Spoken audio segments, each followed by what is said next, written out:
Chapter 1051. When Xinya had enjoyed a luxurious life that others could never enjoy in their lifetime. Now, it was time to reap the rewards. That was the reality. At most, when Xinya's father was cold and heartless, but when Hanlei's only value was marriage. Alas! Ning Shu was still struggling. "Dad, do I have to marry Tang Yu?" "Yes," when Xinya's father said firmly. "What if I don't marry Tang Yu?"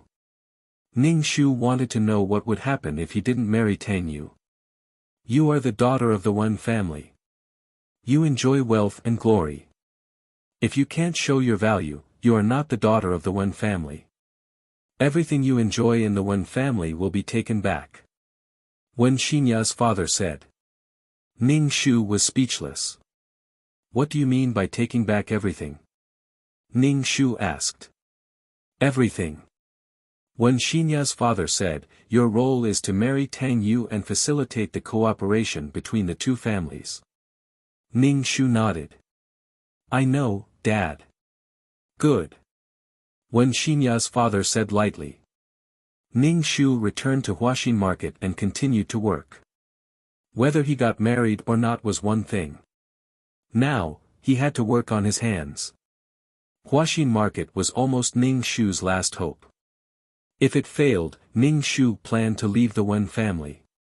He was afraid that when Xinya's father would casually marry another man. Ning Shu and Manager Li settled on an auspicious day to reopen the market. Because Huaxin Market's income was not good, no one from the company came when it reopened. Ning Shu was happy and at ease. He felt that this place was his. After a thorough renovation, the whole market had a new look. At least, it was not as lifeless as before. When it just opened, Ning Shu did a lot of promotional activities to encourage people to spend money. There were a lot of people on the first day of opening, but many people came for free gifts. They came with flyers to exchange for gifts. Ning Shu was not in a hurry. Whether the business was good or not could not be reflected in a day. Now, at least people came in and saw the promotional products. They would be tempted. It was human nature to take advantage of others. On the other hand, Manager Li was a little nervous. He stood beside Ning Shu and looked at the busy employees. Ning Shu asked, "Is it okay?" Who can say for sure? What should be done had already been done. What was left was to see the results. "Where is the detergent?" An old lady, Ning Shu, asked. "It's here." Ning Shu brought the old lady to see the detergent. After a busy day, he took a look at the turnover. It was not bad. After deducting the capital, the profit was more than the previous month. Today was the day of the grand opening. He just didn't know what would happen after that. Ning Shu didn't go home during this time. He stayed in the office of the store to monitor the situation. After opening for business, the business of the store was in a lukewarm state. They relied on some promotional activities to attract customers and maintain a state of not losing money, with a slight profit. Ning Shu was more satisfied with this. After all, the money was in other people's pockets. He couldn't rob them. In the future, he would slowly get on the right track. Ning Shu hadn't been home for more than 2 months. Occasionally, he would turn on the computer to look at the embarrassing relationship between his adoptive father and adoptive daughter. Now, the two of them would occasionally hug and kiss, but they would stop. Perhaps Tang Yu felt that Bai Feifei was too young and her body was too tender. Ning Shu took screenshots of the intimate and warm scene between the two of them. According to the plot, she had to get married to Tang Yu again, and it was during that wedding that Tang Yu truly understood his own heart. That wedding was the opportunity to get rid of Tang Yu. Did he really think that she wanted to have a relationship with Tang Yu? Looking at the two of them was annoying. Also, Ning Shu was more worried about 2333 and the system space. 2333, are you there? Please reply. Ning Shu called out to 2333 in his heart. No reply. Ning Shu shouted again, 2333, are you there? Still no reply. Ning Shu had a bad feeling in his heart. 2333 couldn't have been sucked away by the black hole, right?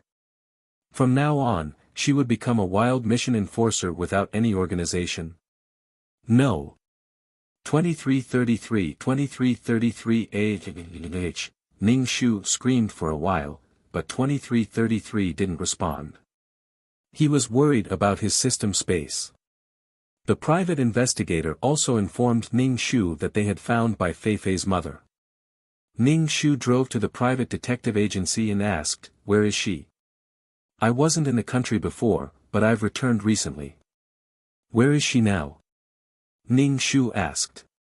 The private investigator gave Ning Shu an address, and Ning Shu found the hotel where Bai Feifei's mother was staying. She pressed the doorbell of Bai Feifei's mother's hotel. Ning Shu rang twice before Bai Feifei's mother opened the door. Bai Feifei was only 16 years old, and her mother wasn't that old either. However, she looked older and more tired than Mrs. Wen. Bai Feifei's mother looked at Ning Shu warily, sizing him up. Ning Shu was dressed in branded and well-tailored clothes, and she looked very alert. Her husband was in the clothing business, and under his influence, he could tell the price range of any clothes at a glance. Who are you? Who are you looking for? Bai Feifei's mother only opened the door a crack. You must be Bai Feifei's mother. I'm here to look for you. I have something to tell you. Ning Shu reached out to push the door, but Bai Feifei's mother blocked the door with all her might. I don't know you. Please leave. I don't mean any harm, Ning Shu said. I advise you not to look for Tang Yu now. Tang Yu might take your life. I don't know you. Bai Feifei's mother's expression changed, and she slammed the door shut. Ning Shu, seeing that Bai Feifei's mother wasn't going to talk to him alone, Ning Shu could only leave. Ning Shu had no choice but to look for a private investigator and give him some instructions. The private investigator gave Ning Shu some photos of Tang Yu and Bai Feifei. Some of them were at the school entrance, some were at the amusement park, and some were at a Western restaurant. The sweetness of the two almost overflowed from the photos. Ning Shu asked for the negatives of the photos and sent them to his computer. These were all good stuff. Ning Shu paid the money and left with the items. After leaving the detective agency, Ning Shu's phone rang. It was Tang Yu. Ning Shu couldn't help but purse his lips. Usually, Tang Yu wouldn't call him for anything good. Ning Shu coughed and picked up the call. What's the matter? When Han Lei, let's get married, Tang Yu said in a low voice. There was no joy in his voice at all. Ning Shu. Degree. Was he crazy? He was toying with her. One moment, he wanted to postpone, then slow down. Now, he wanted to get married. She was so cheap. He did whatever he wanted, coming and going as he pleased. He never considered her feelings. It was as if marrying her was the greatest gift to her. Chapter 1052. When Tang Yu said they wanted to get married, Ning Shu naturally agreed. His face was ferocious, but his voice was gentle as he said, okay, let's get married. Tang Yu was silent for a moment before saying, let's have the wedding first. What do you mean? Let's have the wedding first, then get the marriage certificate. Tang Yu said, at our level, once we have the wedding, it's as good as settled. Fuck, Ning Shu had never seen such a despicable man. Only having the wedding and not getting the marriage certificate. What a hooligan. Ning Shu took a deep breath. Then when are we getting the marriage certificate? We'll talk about it after the wedding, Tang Yu said. Ning Shu said lightly, Tang Yu, don't you think you're going overboard? Without a marriage certificate, what are we? How could he drag someone down and leave them hanging like this? If the wedding was called marriage, why didn't he say that they would get the marriage certificate after giving birth? If you don't accept it, then forget it, Tang Yu said nonchalantly. Ning Shu's face was full of murderous intent, and his voice carried a hint of laughter. Accept, why wouldn't I accept? Let's see who will play who to death. Okay, then I'll go to your house in 2 days to decide on the date, Tang Yu said in a low voice. Ning Shu squeezed out 2 laughs from his throat. Okay, I'll wait. Tang Yu hung up the phone, very cold. How was this someone who was about to get married? Since he was going to get married, he had to give Tang Yu a big gift. This time, if you can run away from the wedding, I'll break your legs. Ning Shu turned on his computer and edited the previous screenshots, including the beautiful and hazy photos of Tang Yu and Bai Feifei. It was quite beautiful. When Tang Yu went to the Wen family to decide on the date, Ning Shu was not at home. Mother Wen urged Ning Shu to hurry back. When Ning Shu returned home, Father Wen was saying something to Tang Yu. Seeing Ning Shu, Tang Yu questioned, "Didn't I tell you that I would come over to decide on the date?" "Oh, I forgot." Ning Shu sat down, picked up the fruit from the fruit plate, and hurried back. He was starving. Just as he was about to take a bite, Mrs. Wen snatched the apple from Ning Shu's hand and glared at Ning Shu. "How about we set the wedding date on the 4th of next month?" Tang Yu asked Ning Shu. Ning Shu grinned. "Whatever you say." "Then I'll take it that you agree," Tang Yu said. Mrs. Wen invited Tang Yu to stay for lunch, but Tang Yu declined. As soon as Tang Yu left, Ning Shu hurriedly picked up the apple and started chewing. In the following days, Ning Shu and Tang Yu took their wedding photos. They were busy picking out jewelry, trying on dresses, and all sorts of other things. During the wedding photo shoot, Ning Shu and Tang Yu were both disgusted with each other. Even the slightest bit of intimacy would cause their bodies to stiffen. Once the photo shoot was done, Tang Yu immediately let go of Ning Shu. Ning Shu didn't mind. After all, the two of them weren't on the same page, so it didn't matter. Bai Feifei watched Ning Shu and Tang Yu take their wedding photos with a straight face. Her eyes were red as she stared at Ning Shu's wedding gown. Her gaze could bore a hole through it. Ning Shu sat on a chair and drank water. Bai Feifei walked over. Ning Shu said, "Auntie, you must be very proud. Uncle married you." Ning Shu looked at Bai Feifei indifferently and didn't say a word. "So what if you're married to Uncle? You haven't even gotten your marriage certificate. You're not even husband and wife. At most, you're Uncle's lover." Bai Feifei's voice was filled with jealousy and sadness. Ning Shu placed the bottle of water on the coffee table and stood up. He stared at Bai Feifei. "I've said it before. Don't talk nonsense in front of me. Otherwise, I'll beat you up every time I see you. You, slap." Ning Shu slapped Bai Feifei hard across the face.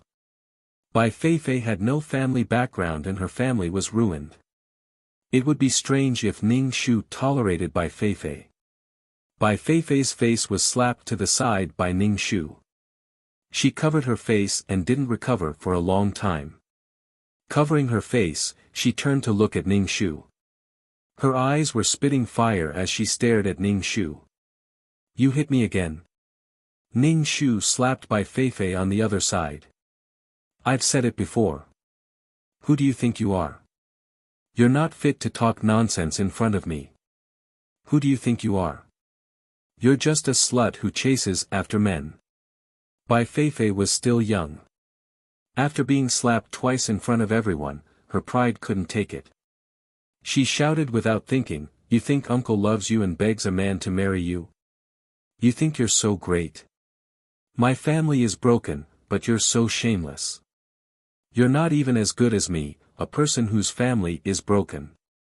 Ning Shu was expressionless. "Who are you calling a slut who chases after men?" "Slut, I'm talking about you."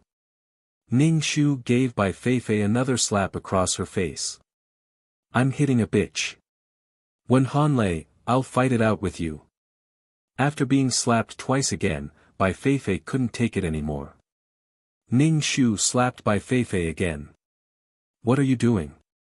Tang Yu, who had just changed his clothes, saw this scene and roared. He pulled Bai Feifei over and pushed Ning Shu away.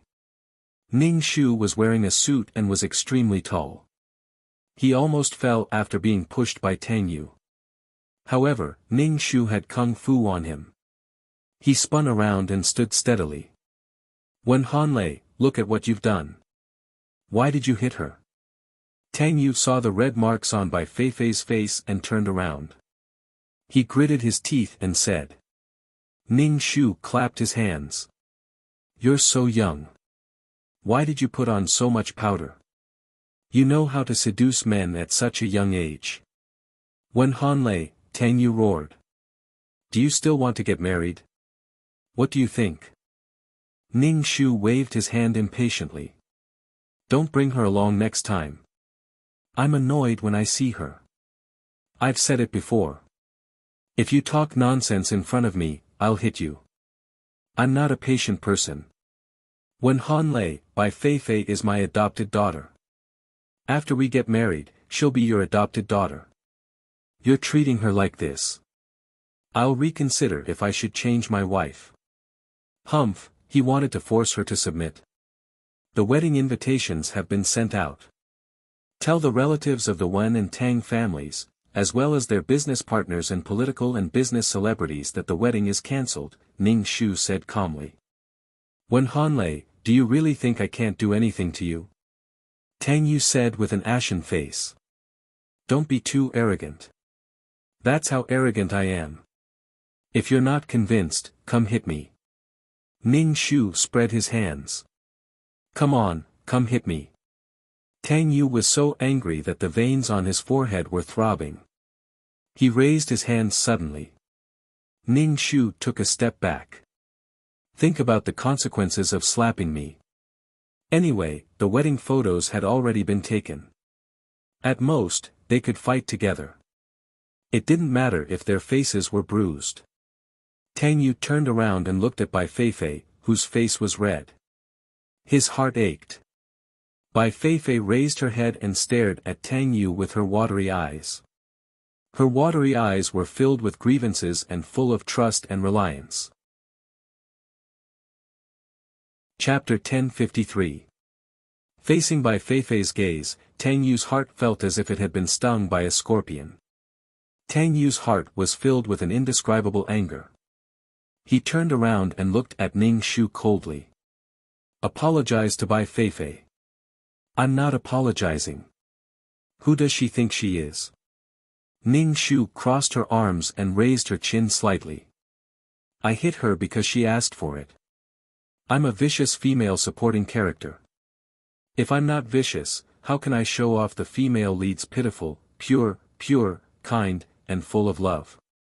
Wen Hanlei, I used to think that you were a shallow woman, but I didn't expect you to be so shallow and vicious.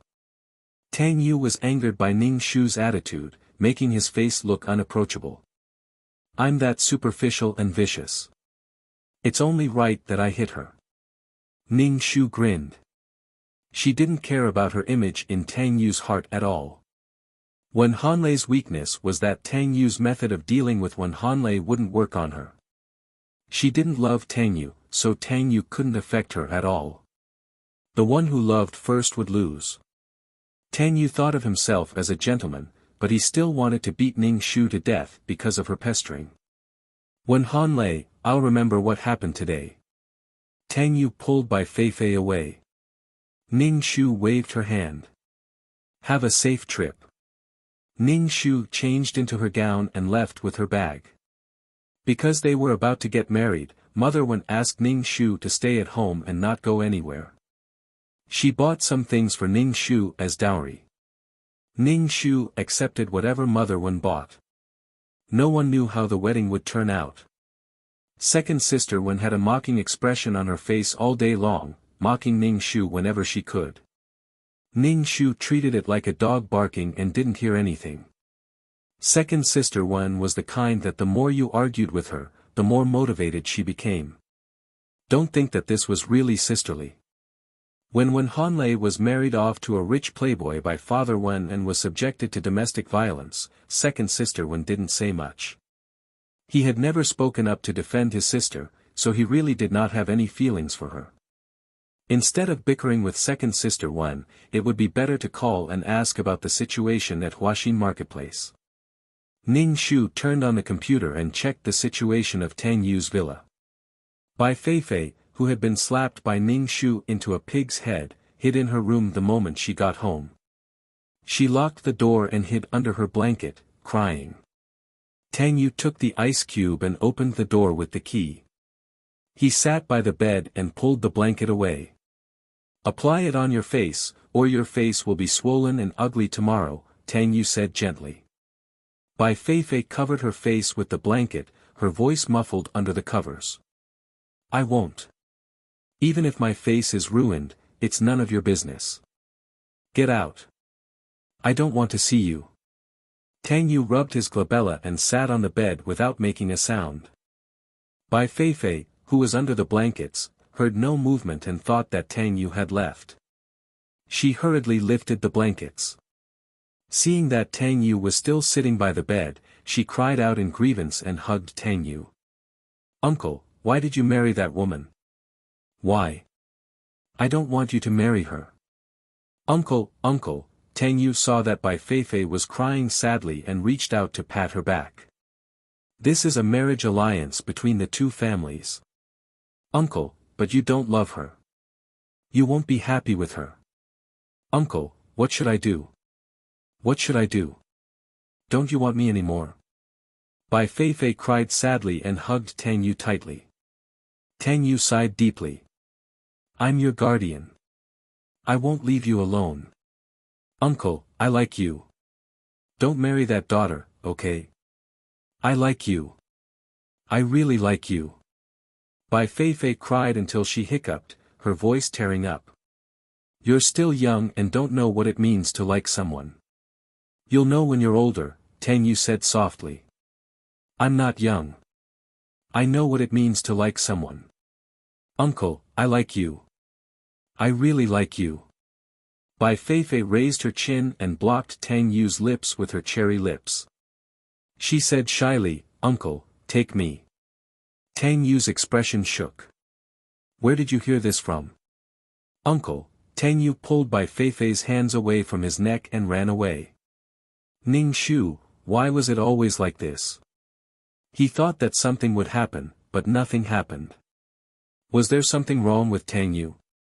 But Bai Feifei was also fierce. "Uncle, take me, take me, take me, take me." Ning Shu turned off the computer and lay on the bed. He called out to 2333 in his heart. 2333, are you there? What's the situation now? Ning Shu called out, but there was no response. 2333, 2333, 2333, 333333, there was still no response. What was going on? Could it be that 2333 had already died? Ning Shu was panicking. He didn't know what was going on and was anxious. Fuck, did the two pearls want to go to heaven? Why would something like this happen when they fused? They were probably both extraordinary things that were unwilling to be devoured by each other. They fought just like that and implicated an innocent person like her. She didn't know if 2333 could handle it. 2333 was really useless. When two useless people were together, they could only numb their claws when they encountered problems. On the day of the wedding, Ning Shu put on the wedding dress and waited in the bedroom for Tang Yu to pick her up. Tang Yu arrived late with a straight face. It was impossible to tell that he was getting married. He was so solemn that those who didn't know would think that he was attending a funeral. The Wen family was afraid that Tang Yu would explode and didn't dare to make things difficult for him. Tang Yu went to Ning Shu's bedroom without any obstruction. Today, Tang Yu was wearing a well-tailored suit, looking handsome and confident. Tang Yu reached out to Ning Shu and Ning Shu placed her hand on Tang Yu's. The two went downstairs. The whole process was quiet and there was no joy at all. Sitting in the car, Ning Shu leaned back and closed her eyes. She didn't sleep well the whole night. Last night, Mrs. Wen accompanied Ning Shu and talked for the whole night. Tang Yu glanced at Ning Shu and saw that Ning Shu had actually started to sleep. Suddenly, a surge of anger surged in his heart, mixed with an inexplicable rejection. Tang Yu even wanted to go back on his word and not get married.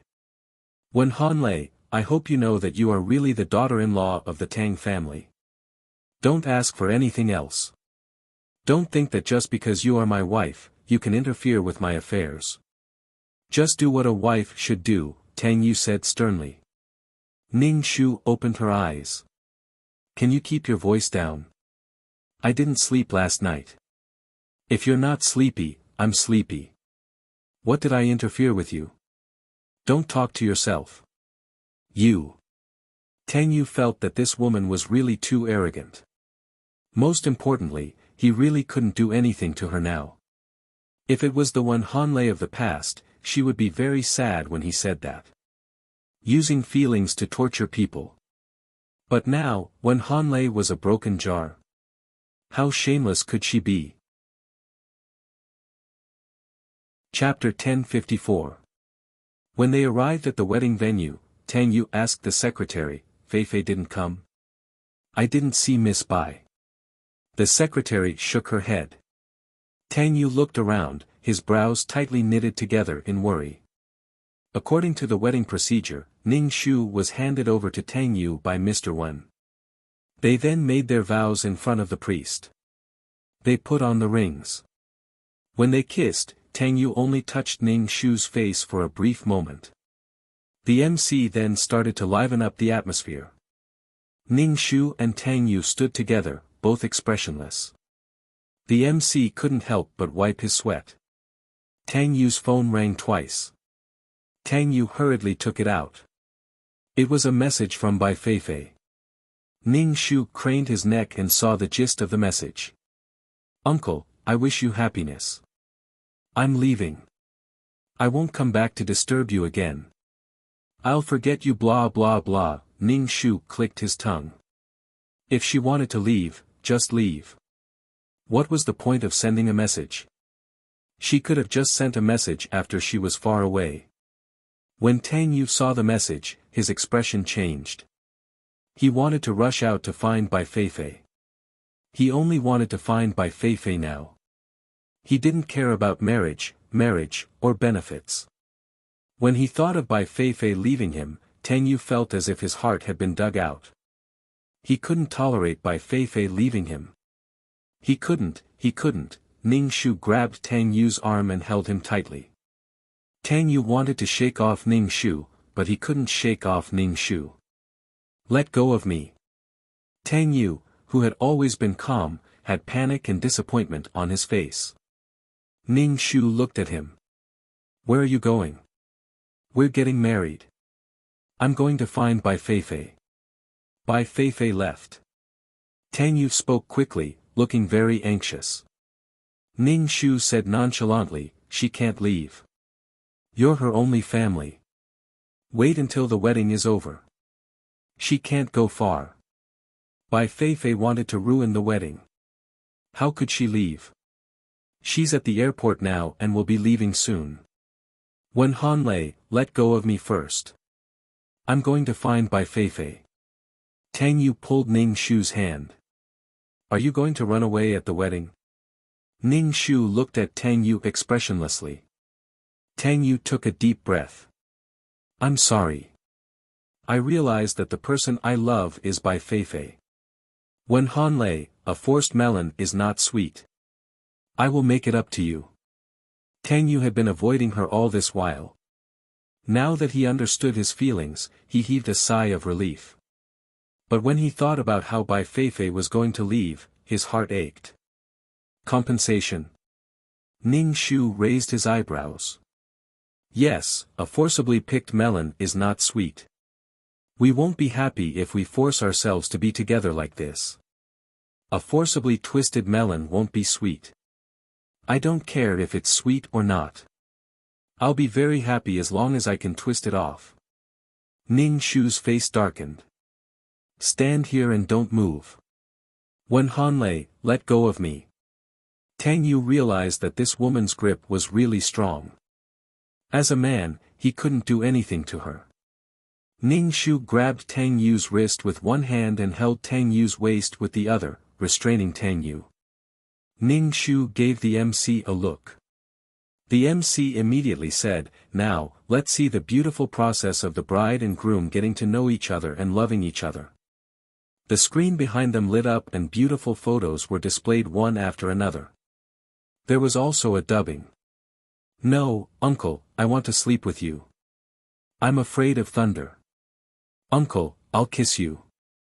"What did I do?" "Uncle, I didn't do anything." "You said I'll kiss you. That's etiquette. Don't foreigners also kiss to show intimacy?" These words were accompanied by images of kissing. "Uncle, why did you marry that woman?" "Why? I don't want you to marry her." "Uncle, uncle, uncle, I like you. Don't marry that daughter, okay? I like you. I really like you. I'm not young anymore. I know what it means to like. Uncle, I like you. I really like you. Uncle, take me. You're still young. I'm not young anymore. I've already grown up." All kinds of beautiful images were accompanied by Feifei's touching confession. Perhaps there was something wrong with the projector or something else, but that sentence, "Uncle, take me," kept repeating endlessly. The entire wedding venue was filled with the words, "Take me, take me." The wedding venue was in an uproar. Some people even knelt down in laughter. Tang Yu looked as if he had been struck by lightning. He stared blankly at the huge screen. The screen was filled with images of him and Feifei being intimate. Tang Yu's mind was numb. He couldn't figure out where these photos came from. Almost instantly, Tang Yu reacted. He shouted at the MC, "Why aren't you turning it off? Turn it off quickly." The MC's head was covered in cold sweat. This wedding wouldn't be ruined, right? The MC was flustered, but he couldn't turn off the projector. And that sentence, "Uncle, take me," was transmitted through the speakers to every corner of the venue. It kept repeating, repeating, and repeating. How could there be no reporters at such a big event like Tang Yu's wedding? These reporters took photos crazily. They held recording pens and recorded the sentence, "Uncle, take me." Ning Shu looked at these beautiful images and was very satisfied. It wasn't a waste of his time editing. This standard was comparable to a professional editor. "Turn it off quickly. Turn it off." Tang Yu shouted at the MC. His face was ashen. His body was trembling from agitation. The MC turned off the projector in a flurry. But the people present still felt that the words, "Uncle, take me." This feeling of lust. Tang Yu's parents hurriedly called security to chase these reporters out. But with such big news, these reporters couldn't bear to leave. They desperately squeezed in. The scene was extremely chaotic. Tang Yu's mind was buzzing. His whole body was weak. "Wah!" Ning Shu let out a loud roar. She didn't care about anything else, and slapped Tang Yu countless times in the face. "Tang Yu, how could you do this to me? You're going to marry me, and you're still messing around with your adopted daughter. You're simply a beast. You don't even let off a minor." "Wah!" Ning Shu howled. She punched and kicked Tang Yu. "Tang Yu, you're not human. You're not human. Give me back my hard-earned money." "Enough." Tang Yu pushed Ning Shu away. Being hit by this woman was like being hit on the head with a brick. Tang Yu's head was buzzing from the pain. Ning Shu howled even louder. "Today is our wedding. You're using this kind of thing to insult me. You're simply shameless. I've waited for you for so many years. But you did this to your adopted daughter. You're shameless. You're not human." Ning Shu's voice was full of energy. It was deafening. The whole scene was filled with the sound of Ning Shu's wailing. Tang Yu's head was extremely dizzy. It was so painful that it felt like it was going to explode. It felt like he was going to faint. Chapter 1055. Tang Yu looked at the strange gazes of the people around him. They were pointing at him, and his ears were filled with Ning Shu's roars. His back was drenched in sweat, and it was quite uncomfortable to be stuck to it. Tang Yu's body staggered for a moment before he steadied himself. As the CEO of a company, he still had the ability to face a crisis. Tang Yu didn't know where these photos came from. He snatched the microphone from the MC's hand and said loudly, "These photos are all photoshopped. They are fake. I will pursue the culprit who maliciously ruined my reputation according to the law." Ning Shu screamed and pounced on Tang Yu. He grabbed Tang Yu's face, and 5 bright red lines appeared on Tang Yu's face. "Give me the keys. I want to see that Bai Feifei. How could she say such shameless things? I've always treated her as my biological daughter. I didn't expect her to seduce her own foster father behind my back. She's so young, so bad." Ning Shu touched Tang Yu's pocket. He took out a bunch of keys. "Wen Hanlei, stop fooling around." Tang Yu's eyes were red as he growled at Ning Shu. He felt that this woman was not sensible at all. She didn't even look at the situation. "Tang Yu, you did such a thing behind my back with your foster daughter. You've always been lying to me. If it was any other time, I could pretend that I didn't know. But this is our wedding, and you actually released such a thing to humiliate me. Wen Hanlei, stop talking nonsense." Tang Yu's head was about to explode. Ning Shu covered his face and wailed. The scene was very lively. Many people took out their phones to record. I can confirm that some malicious people deliberately did this. After this incident, I will pursue the culprit's responsibility according to the law, Tang Yu said in a deep voice, his face incomparably calm. His face was calm, and there was no trace of panic. It looked as if he had been wronged and someone was deliberately taking revenge.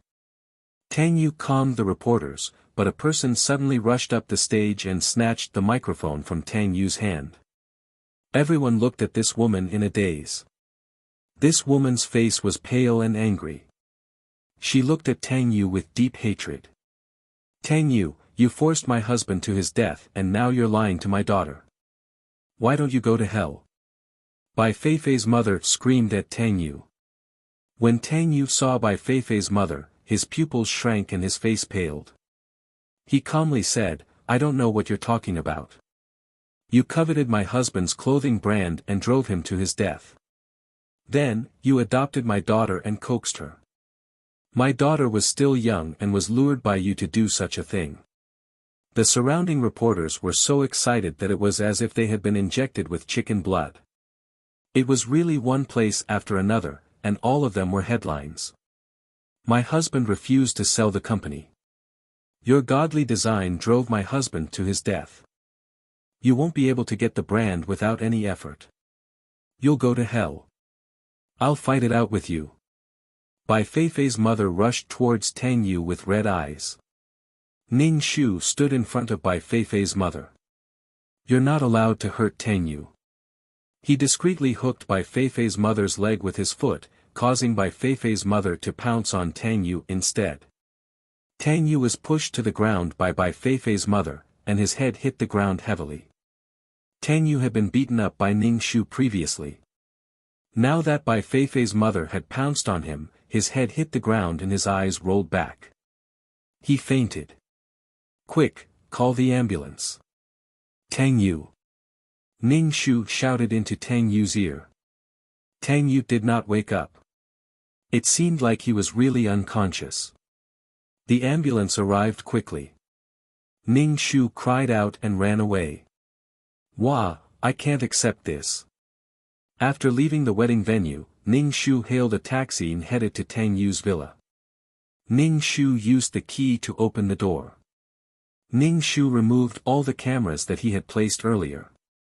Although Tang Yu swore in front of the reporters and political and business elites that he was innocent, he knew in his heart that these photos were real. Before anyone could react, he destroyed the cameras. Ning Shu threw the miniature cameras into the toilet bowl and flushed them away. Ning Shu opened the door and saw that the entrance was filled with reporters. Fuck, these reporters had arrived quickly. They should have gone to the hospital to wait for Tang Yu to wake up. Miss Wen, did you not know about the matter between Tang Yu and his adopted daughter? Ning Shu cried out, I don't want to answer now. Get out of the way. Mr. Wen, is Tang Yu's adopted daughter inside? Ning Shu looked confused. I don't know. I don't know where she went. Don't ask. I don't know anything. Ning Shu pushed the reporters aside and ran away holding the hem of his wedding dress. Ning Shu took off the white veil on his head and threw it away.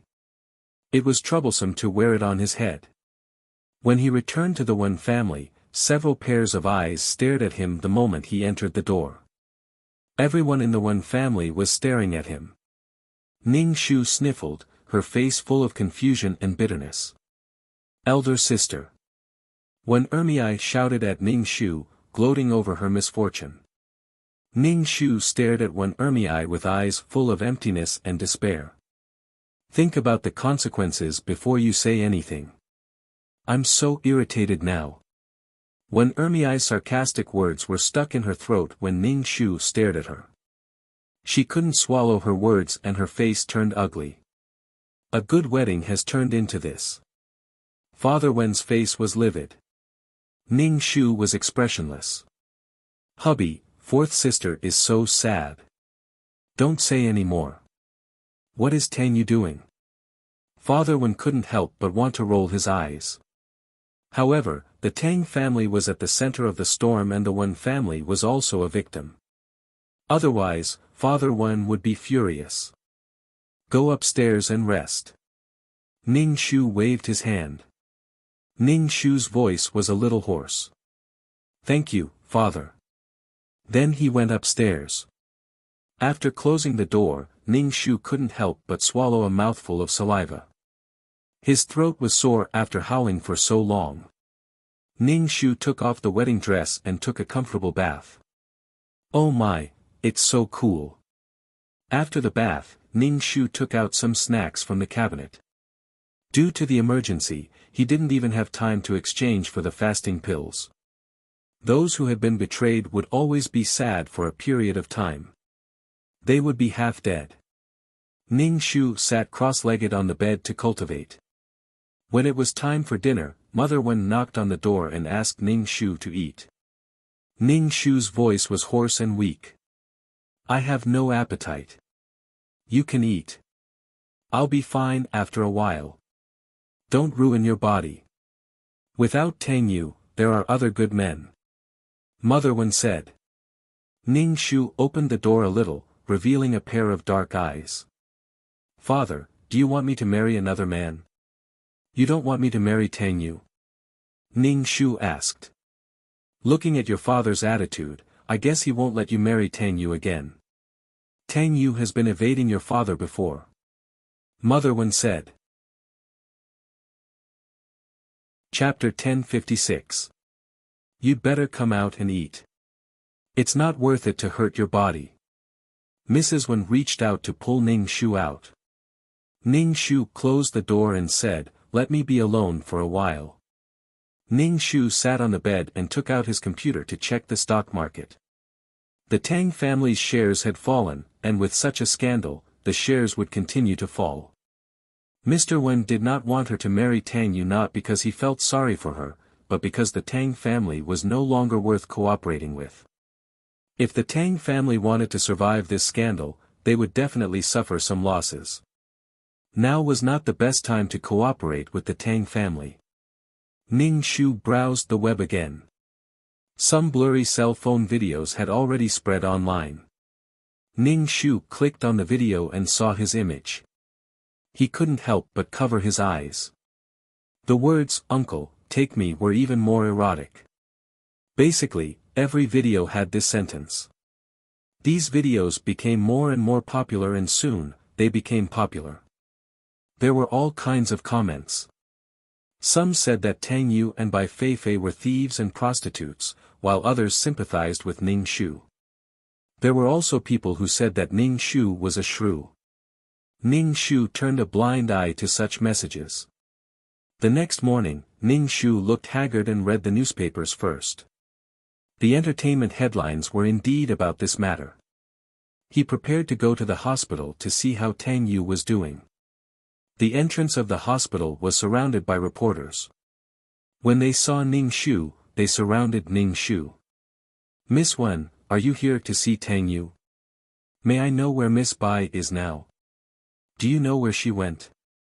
May I know if you and Tang Yu will continue to be together?" Ning Shu threw questions at them one by one. Ning Shu looked haggard. "Please disperse. This is a private matter between the Tang family and the Wen family. When I found out about this at the wedding, I was very emotional. After a night, I've thought it through. Nothing forcibly done will be sweet. If Bai Feifei and Tang Yu truly love each other, I'll give them my blessings." Ning Shu's face looked even more haggard. "Previously, I couldn't figure out why Tang Yu held his wedding first and didn't register his marriage with me. It's because he has Bai Feifei in his heart." Ning Shu's voice was hoarse. "Let's just forget about this matter. Please don't report it anymore. Is it true that Tang Yu forced Bai Feifei's father to his death?" The reporter asked again. "I don't know. I don't know the situation in Tang Yu's company. I don't believe that Tang Yu would do such a thing. If he killed Bai Feifei's father, why would he adopt Bai Feifei?" Ning Shu defended Tang Yu. Ning Shu pushed the reporters aside and entered the hospital. Tang Yu had already woken up. There was a bandage on his head and his face was pale. Tang Yu was watching the TV. The TV was broadcasting about the wedding. "What are you doing here?" Tang Yu saw that it was Ning Shu who opened the door and looked away. Ning Shu walked to the bedside. Tang Yu's face was very pale. There were even scratches from Ning Shu on his face. They were even more obvious after one night. It was a pity that such a handsome face had been ruined. "Are you feeling better?" Ning Shu asked. "What did you mean by those words you said to those reporters?" Tang Yu looked at Ning Shu with a deep and dangerous gaze. Although Ning Shu had spoken up for Tang Yu, he had confirmed Tang Yu's relationship with Bai Feifei. "Nothing. Didn't you say that you can't force a melon to be sweet? Now that I've thought it through, you're blaming me for letting the two of you be together. Tang Yu, do you want me to do this?" Ning Shu's expression was rather helpless. Tang Yu closed his eyes tiredly. When he opened them, Ning Shu said, "I don't know where Bai Feifei is now. There are reporters everywhere now.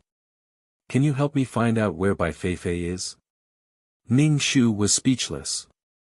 "I can forgive you for being a thief and a prostitute, but it doesn't mean that I can do anything for you without any grudges. Tang Yu, there's nothing between us anymore." Ning Shu turned and left. After leaving the ward, Ning Shu met Tang Yu's mother, who was carrying a thermos. Tang Yu's mother saw Ning Shu and gave him a fake smile.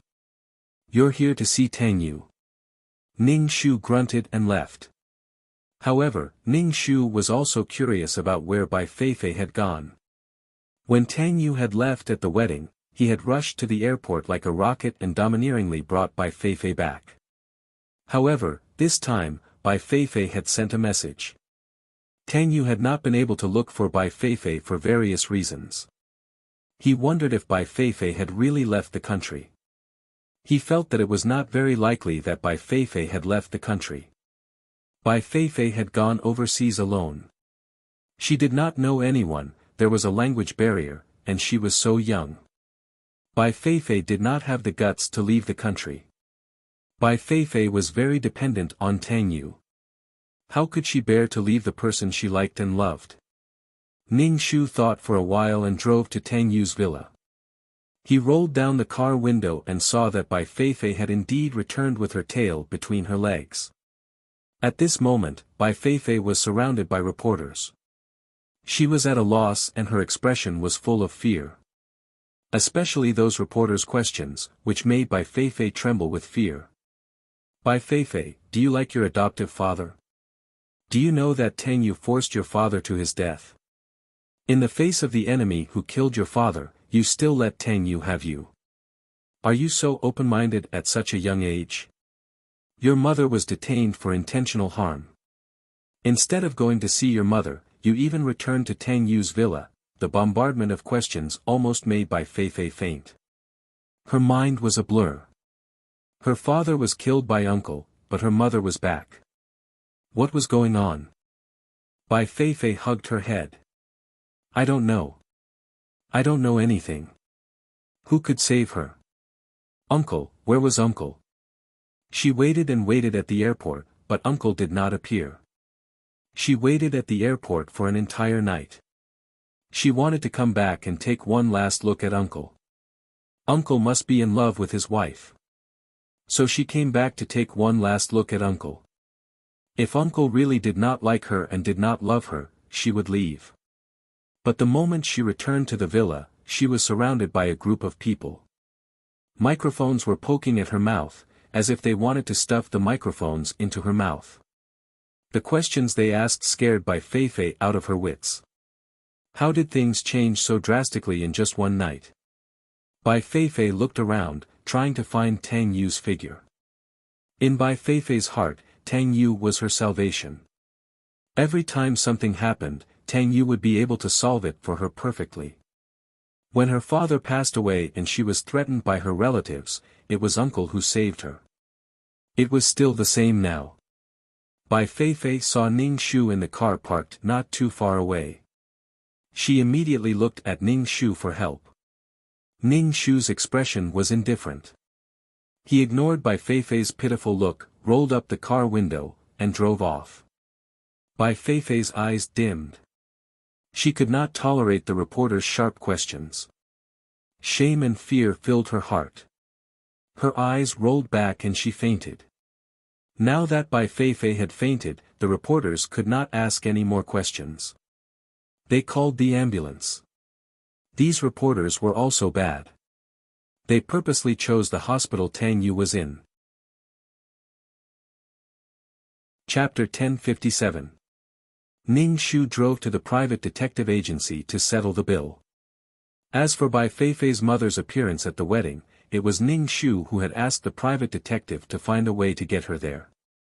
He believed that Bai Feifei's mother would be more than happy to expose Tang Yu's true colors in front of all the political and business elites.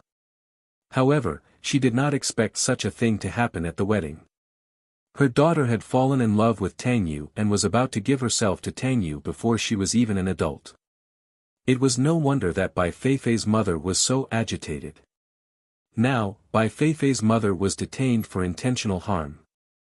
As for the outcome, it would depend on Tang Yu. If Tang Yu wanted to pursue the matter, Bai Feifei's mother would suffer. He wondered how Bai Feifei would feel when she found out. Her father had been killed by her uncle and now her mother was detained. Would she beg Tang Yu to let her mother off? After leaving the private detective agency, Ning Shu went home. He packed 2 sets of clothes and prepared to stay at Huaxin Marketplace. Where are you going? Mrs. Wen saw the bag in Ning Shu's hand. Ning Shu said, I'm going to relax.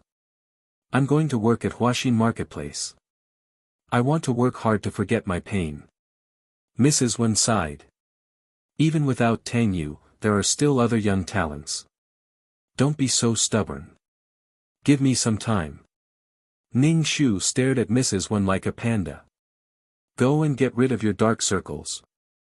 A woman must always maintain her beauty. Mrs. Wen said, Go. Thank you, Mom. I'm leaving. Ning Shu carried his bag and left the villa. He got into the car and drove to Huaxin. Business at Huaxin Marketplace was doing well. There were many children playing in the playground and adults watching from the side. It was much better than the lifeless atmosphere from before. Ning Shu placed his bag in the lounge beside his office. He then sat on the bed and turned on his computer to check the Tang family's stock market. The Tang family's stock price had dropped a lot today. Because of the scandal surrounding the company's head, many shareholders had sold their shares. This caused the Tang family's stock price to drop a lot. The funds had evaporated. Ning Shu only smiled. Let's see how their love can move the heavens, earth, and each other. Even if the two of them ended up together in the end, they would still face the strange gazes of the public. Normal people would not be touched by Bai Feifei's decision to abandon everything to be with Tang Yu. They would only think that this woman was despicable. How big of a heart did she have to be with the enemy who killed her father? Together without any reservations. The two of them had to live together for the rest of their lives. It was hard to guarantee that there would be times when they would quarrel, regret, and resent each other. These were the thorns in their hearts. It was impossible for a person not to grow. There was no time for them to mature. A person's growth was to constantly recognize and deny their former stupidity. Tang Yu was mentally mature and had his reservations. Therefore, in this relationship, he had always been in a passive position. He did not accept Bai Feifei easily because he had considered what might happen in the future. But in the face of the youthful and passionate Bai Feifei, Tang Yu's mental defenses crumbled. Ning Shu smiled faintly. In any case, these two people's reputations had been tarnished. What she needed to worry about now was the matter of the market. Managing the market well was more important than anything else. She would be able to gain a foothold in the Wen family. It would be best if she could grow with minimal effort. The price to pay for leaving the Wen family was too high. She would be branded with the Wen family for the rest of her life. Leaving the Wen family for no reason would be untenable. Ning Shu browsed the web and realized that the video of the wedding was gradually decreasing. Some had already been deleted. It was obvious that the Tang family had taken action. Even so, the Tang family's shares were still falling. Ning Shu turned off her computer and went to the market to patrol. Now that Tang Yu and Bai Feifei could not even take care of themselves, they did not have the time to find trouble with her. Ning Shu was leisurely here, but Tang Yu's situation was not so good. He was working with bandages wrapped around his head. There were some senior executives of the company beside the bed. They were having a meeting around the bed. Tang Yu's secretary walked in and whispered in Tang Yu's ear that Bai Feifei had been admitted to the hospital. Tang Yu wanted to see Bai Feifei immediately, but the senior executives of the company were all here. Moreover, with such a big incident happening in the company, he could not abandon his work. There were still so many employees looking for Bai Feifei. Tang Yu finished his work at the fastest speed and went to Bai Feifei's ward. There were many reporters at the door of Bai Feifei's ward. Tang Yu was walking right into a trap. Tang Yu's ward in the hospital was confidential. The reporters could not find Tang Yu at all. They only knew that Tang Yu was in this hospital. Now that the reporters saw Tang Yu, their eyes turned green.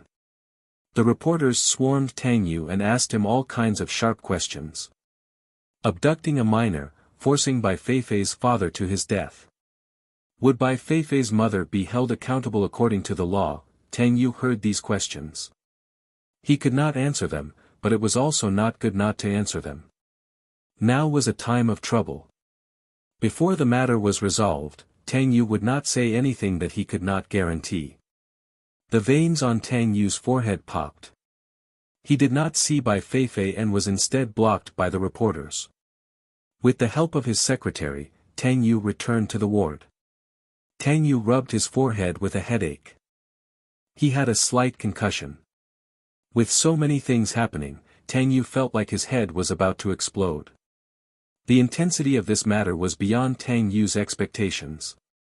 Originally, this was a problem between him and Bai Feifei, but it was also a matter between the two of them. But now, too many people were involved. The reporters digging for gossip about the wealthy, the Tang family's company, the Wen family, Bai Feifei's father who was already dead, Bai Feifei's mother who was detained, and Bai Feifei and him who were at the center of the whirlpool of public opinion. There were also the political and business celebrities who were present at the wedding. It was a fatal blow to his reputation, and it also affected his image and decision-making ability in the company. Tang Yu's head was hurting. He did not know how Bai Feifei would treat him in the future. Tang Yu narrowed his eyes. A fierce look flashed across his eyes, and he immediately gave up on this idea. If Bai Feifei's mother died at this time, it would only make things harder to clean up. Most importantly, he could not let Bai Feifei see her mother. Tang Yu waved at his secretary. Go and check on Miss Bai. Don't let her out of the ward. Also, get the hospital to chase those reporters out. This is a hospital, not a newspaper. Got it. Bai Feifei woke up and wanted to see her mother. She wanted to know the truth and what was going on. Bai Feifei opened the door and saw 2 security guards guarding the door. They stopped her. Bai Feifei immediately asked, "What are you doing?" Mr. Tang said that your health is not good and you need to recuperate in the hospital. You can't leave the ward, the security guard said professionally. Chapter 1058. Bai Feifei looked at the 2 security guards who were blocking her way. They were tall and strong and were clearly not people she could deal with. What does this mean? I can only stay in the house. Bai Feifei was shocked. She had a bad feeling. Uncle wanted to put her under house arrest. Yes, you can only stay in the house. A nurse will bring you food and take care of your body. Mr. Tang said that you will be released when you are better, the security guard said. Bai Feifei was a smart girl. Although the security guard was being tactful, this was still house arrest. Bai Feifei could not accept it immediately. Uncle would never do this to her. Bai Feifei's heart wavered. She felt that what the reporters said might be true. Uncle had really caused her father's death. My body is fine. Let me out. I'll just go out for a while. Uncle won't know. Bai Feifei begged the security guard. No, Mr. Tang has instructed us to take good care of Miss Bai. Besides, Mr. Tang is doing this for your own good. There are reporters everywhere outside. Mr. Tang is worried that you will be surrounded by them, the security guard said. Seeing that the security guard was determined not to let her leave, Bai Feifei gave up talking to him. There was still a cloud of doubt in her heart. She felt that she had to get to the bottom of this matter. Otherwise, she would not know how to face her uncle. She did not believe that her uncle would cause her father's death.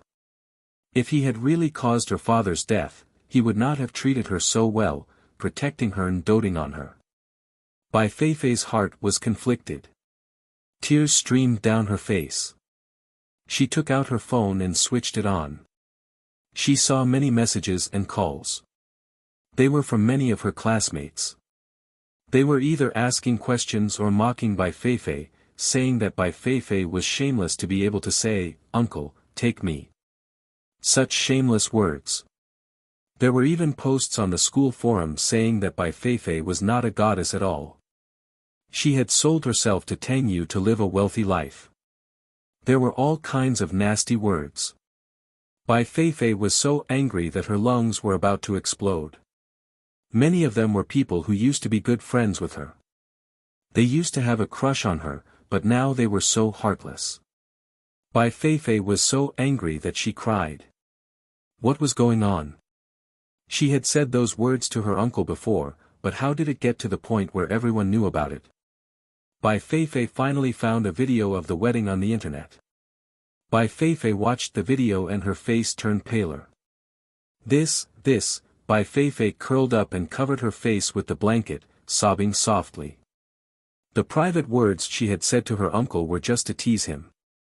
Now that it had been exposed, there was also the words her mother had said at the wedding.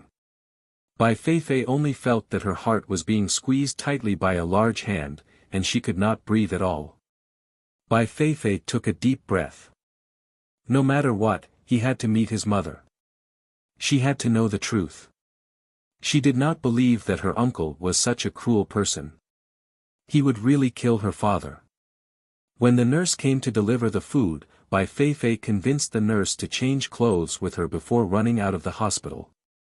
With the nurse's uniform as a cover, Bai Feifei was not surrounded by reporters.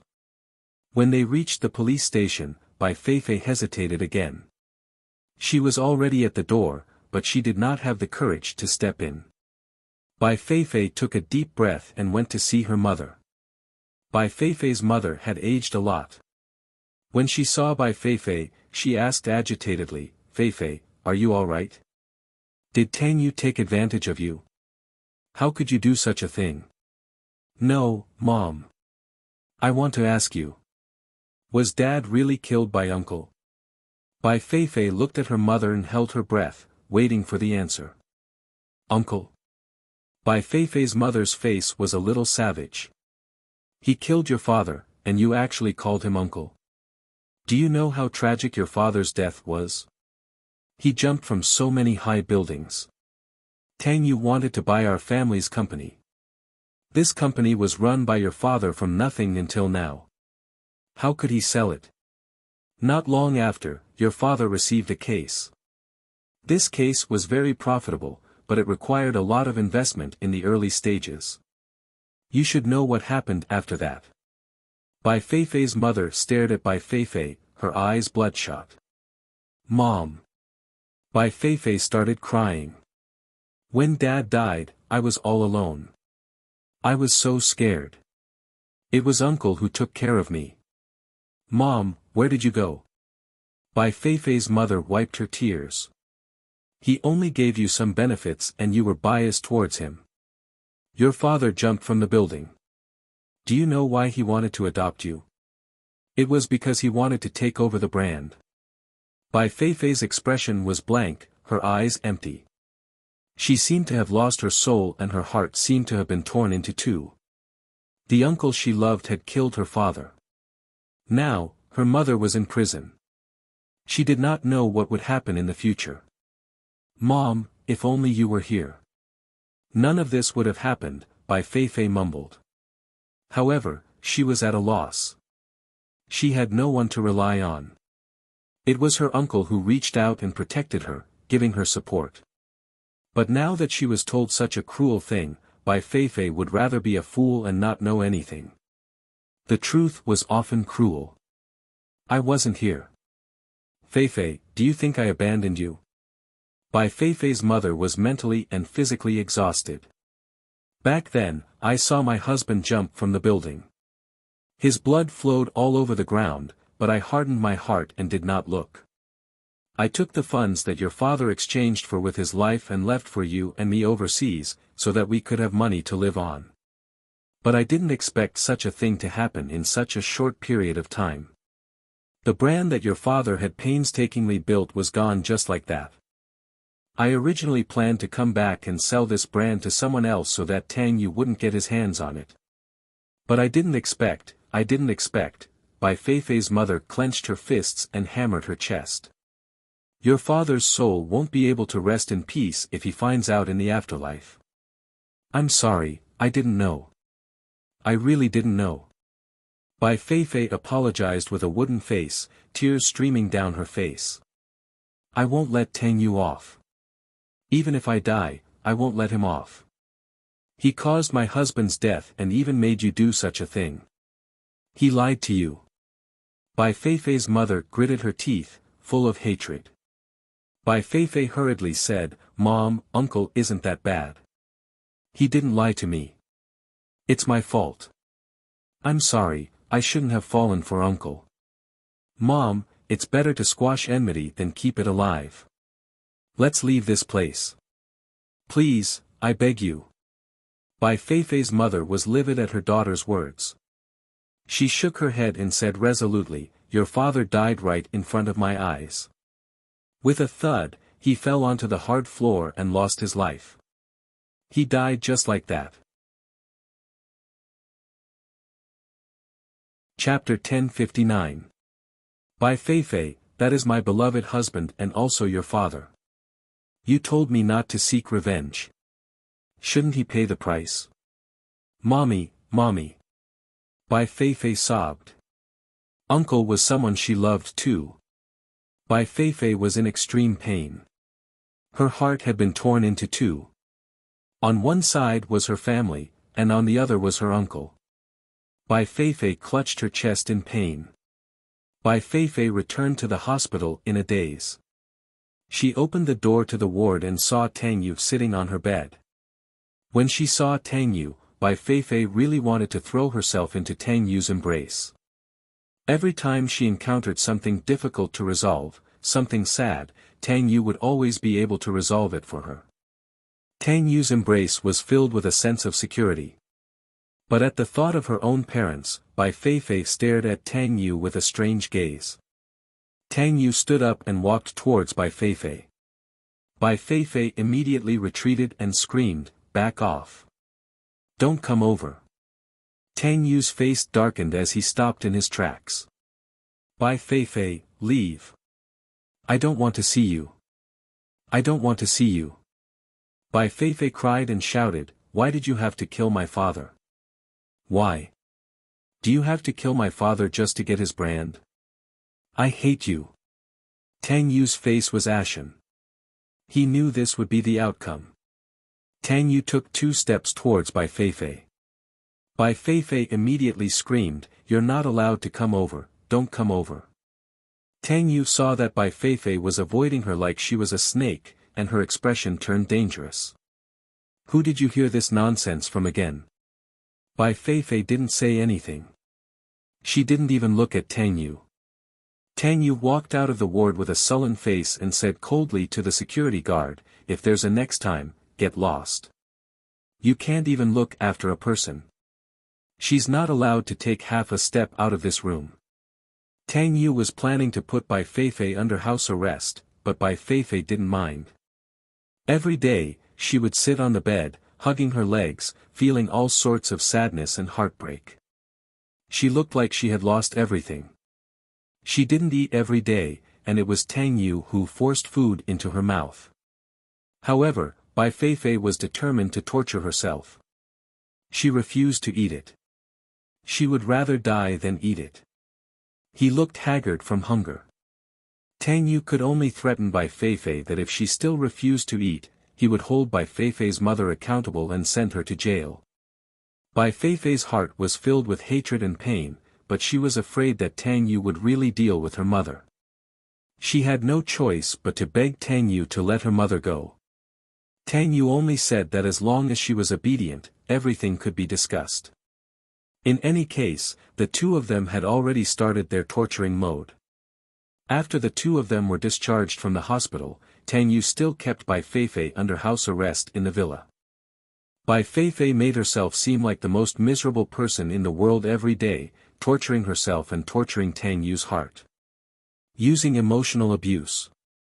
During one of their conflicts, Bai Feifei said that she regretted liking Tang Yu and wanted to take back her heart. Tang Yu was furious. Now that Tang Yu had fallen in love with Bai Feifei, how could he tolerate Bai Feifei saying that she didn't love him anymore? In a fit of anger, he raped Bai Feifei. Bai Feifei, who had her chastity taken away by force, had nothing left to live for. In the past, she had always been an uncle. Take me. Now that I've taken her, I feel so sad and hopeless. Then, the 2 of them started the drama of forcefully pushing each other at the slightest provocation. They would fire at the slightest disagreement. Tang Yu then went to school to withdraw Bai Feifei from school. Ning Shu found out about Tang Yu and Bai Feifei's dog fart affair from the private investigator. Such hysterical love, such painful love, was only called love. Was it not painful, itchy, or crazy love? It was so tiring to watch. Anyway, it would take a while. If Bai Feifei did not suffer for a while, how could she express her kindness? No one wanted to hurt her feelings. If she did not suffer for a period of time, she would not be a kind person if she was so heartlessly together. Anyway, it would be fine after a period of time. They would live happily together. Ning Shu could not figure it out. Why couldn't they be more firm in their stance? Their stance. Ning Shu threw Tang Yu and Bai Feifei's matter to the back of his mind and busied himself with the sales. Now that the sales were not in debt and could make profits, Father Wen even specially came over to inspect. When Ermiai looked at Ning Shu's sales with a disapproving look, mocking Ning Shu that he was lucky. Ning Shu told Wen Ermiai to speak less. Her words were smelly. The sales were profitable and Father Wen did not plan to withdraw. Originally, they were losing money. Now that they had some profits, no matter how small a mosquito's leg was, it was still meat.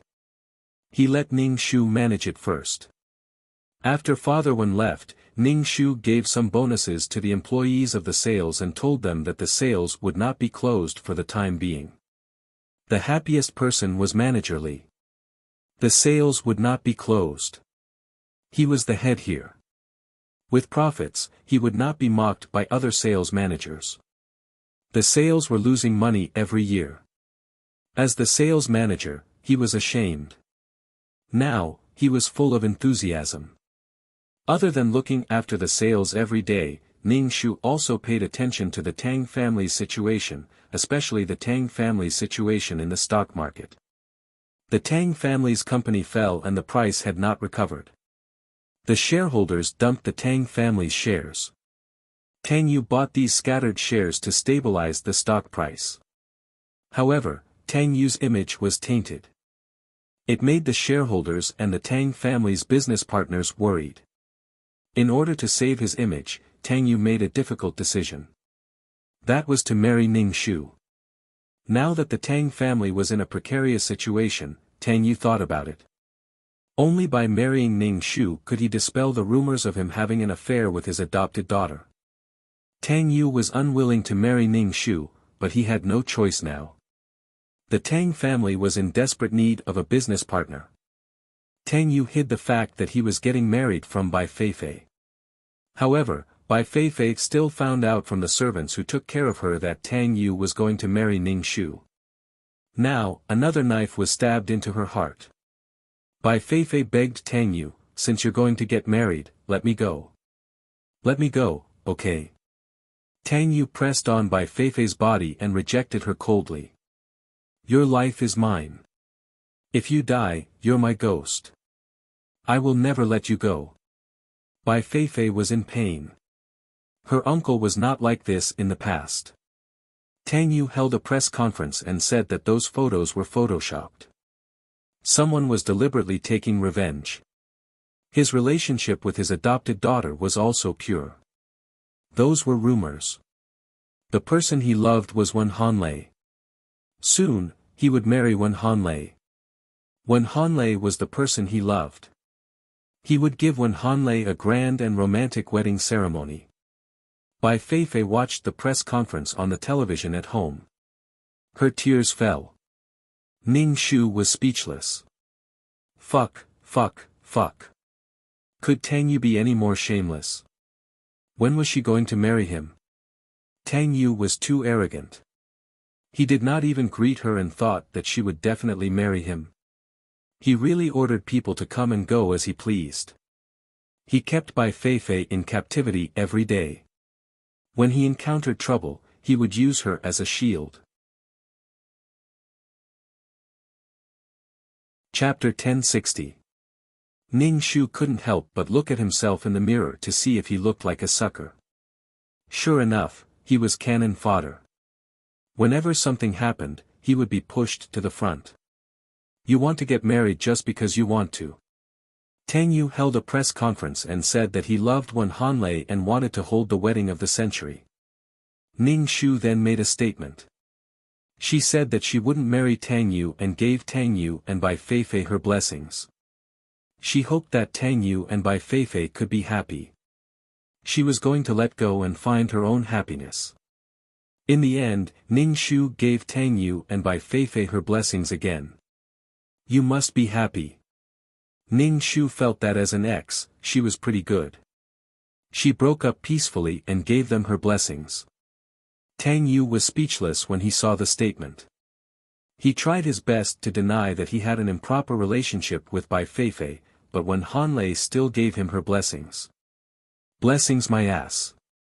The veins on Tang Yu's forehead were throbbing. He rubbed his eyebrows and called Ning Shu. When Han Lei, what do you mean by this? Tang Yu questioned. What's in it for me to marry you? Why should I marry you? If I marry you, I'll be alone while you and Bai Feifei have fun. My brain must be flooded with water. Ning Shu rolled her eyes and said, besides, I'm not your wife. I don't even have the most basic rights and protection. Are you stupid or am I stupid? Tang Yu gritted his teeth. Let's get married first. So what if we get married?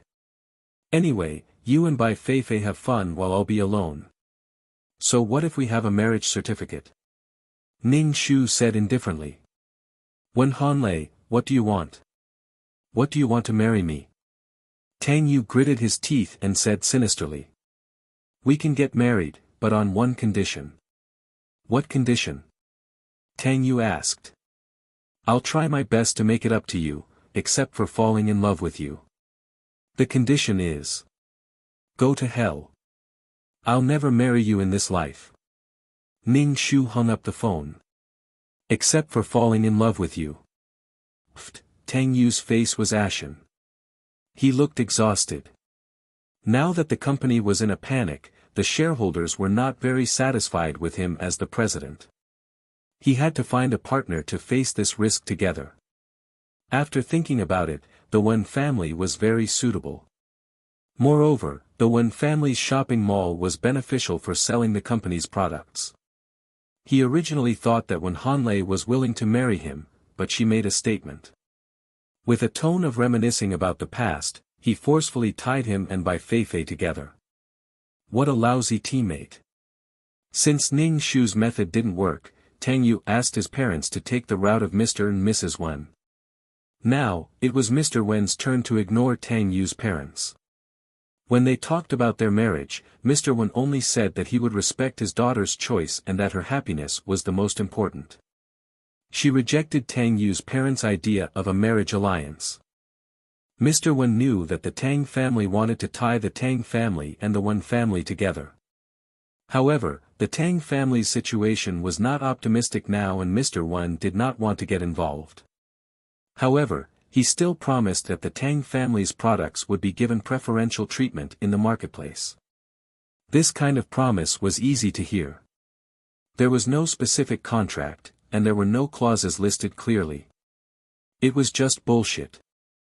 Mrs. Wen called Ning Shu and told him that she would not let Ning Shu marry Tang Yu. She told Ning Shu that his father actually doted on him. Ning Shu rolled his eyes. This was definitely not because he felt bad, but because the Tang family was not worth cooperating with now. However, Ning Shu did not say anything.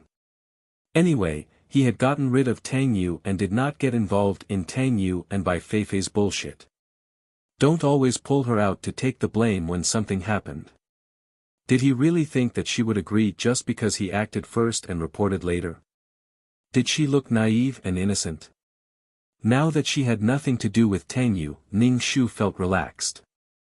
However, Tang Yu had announced in front of so many reporters that she wanted to marry him. Politeness demands reciprocity, so Ning Shu felt that she should reciprocate.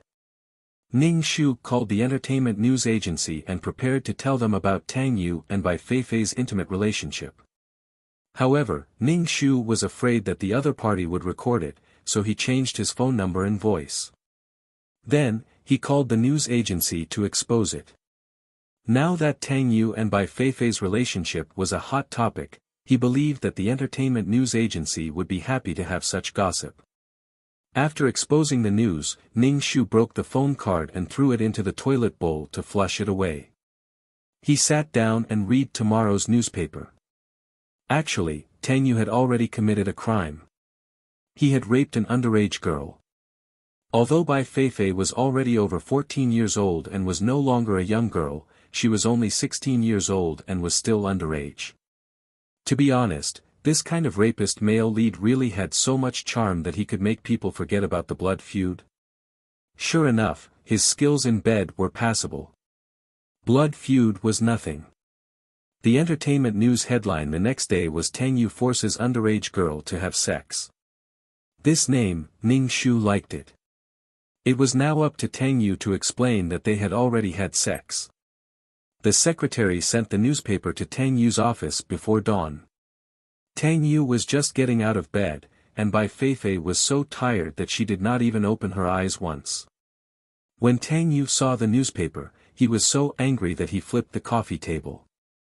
"President, what should we do?" the secretary asked. Tang Yu held his forehead. "You go to the office first."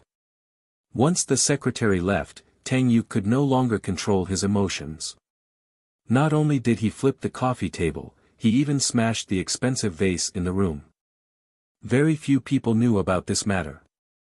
Tang Yu glanced at the trembling servant beside him. "Were you the one who leaked this to the news agency?" The servant was stunned, then looked wronged. She hurriedly said, "Mr. Tang, I really didn't leak it." "Really?" "Scram!" Tang Yu roared. The servant was so frightened that she ran out. Tang Yu's face was ashen. He locked all the doors and windows in the house, especially Bai Feifei's room. He locked the door and locked Bai Feifei in the room. Bai Feifei slept until noon when she woke up. She could not open the door at all. The house was quiet and there was no one around. She called Tang Yu, but Tang Yu hung up after saying that he had something to do. He had more important things to deal with now and could not care about Bai Feifei at all. Bai Feifei curled up on the bed alone, her tears forming a river. She was in extreme pain. When Tang Yu came back in the middle of the night, Bai Feifei had fainted from hunger and had a high fever. Tang Yu hurriedly sent Bai Feifei to the hospital. However, he did not expect to be caught red-handed by the reporters who were waiting outside the villa. Looking at the photo, they had to make up some story.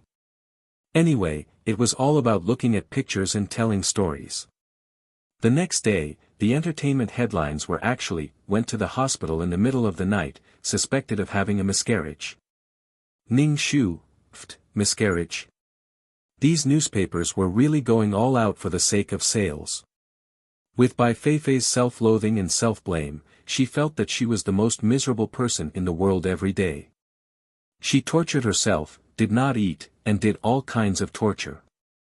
It would be strange if her body did not fall ill. Ning Shu paid attention to these two people's affairs. At the same time, he worked hard to manage Huaxin Marketplace. He relied on Huaxin Marketplace to gain a foothold in the company. Chapter 1061. Although Huaxin Marketplace's profits couldn't be compared to other marketplaces, it was still thriving. There was hope in life. From time to time, she would pay attention to the Tang family's situation. When she saw that Tang Yu wasn't doing well, she was relieved. Now, Tang Yu was surrounded by scandals. First, it was revealed that he had an incestuous relationship with his adopted daughter. Any relationship in the legal sense was incestuous. Now, it was revealed that he had an affair with an underage adopted daughter. This kind of peachy news was the most eye-catching and the public loved to hear about it. Now, Tang Yu wasn't in a good situation. It wasn't easy to build a good reputation. To destroy it, it was a matter of minutes. Her mission was more or less complete. Now that the company was having a meeting, Ning Shu, as the manager of Huaxin Marketplace, could also attend the meeting. In the past, the company's decisions had nothing to do with Huaxin Marketplace. But now that Ning Shu could attend the meeting, it meant that the company had included Huaxin Marketplace in the company's decision-making. Ning Shu and Wen Ermiai often saw each other in the company, and it was common for them to argue with each other. Ning Shu couldn't be bothered to stay in the company. Most of the time, he stayed at Huaxin Marketplace and managed it well.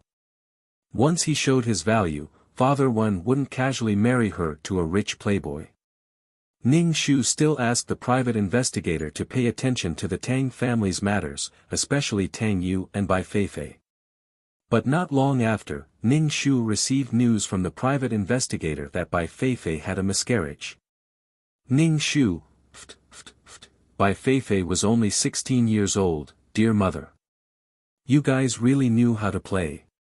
Did you think that being young meant being indulgent and squandering? Their relationship was built on someone else's life. With such a relationship, he didn't know if he would have nightmares when he fell asleep. Tang Yu's scandals caused the Tang family's stocks to plummet. As the leader of a company, how could he convince others without a glorious image?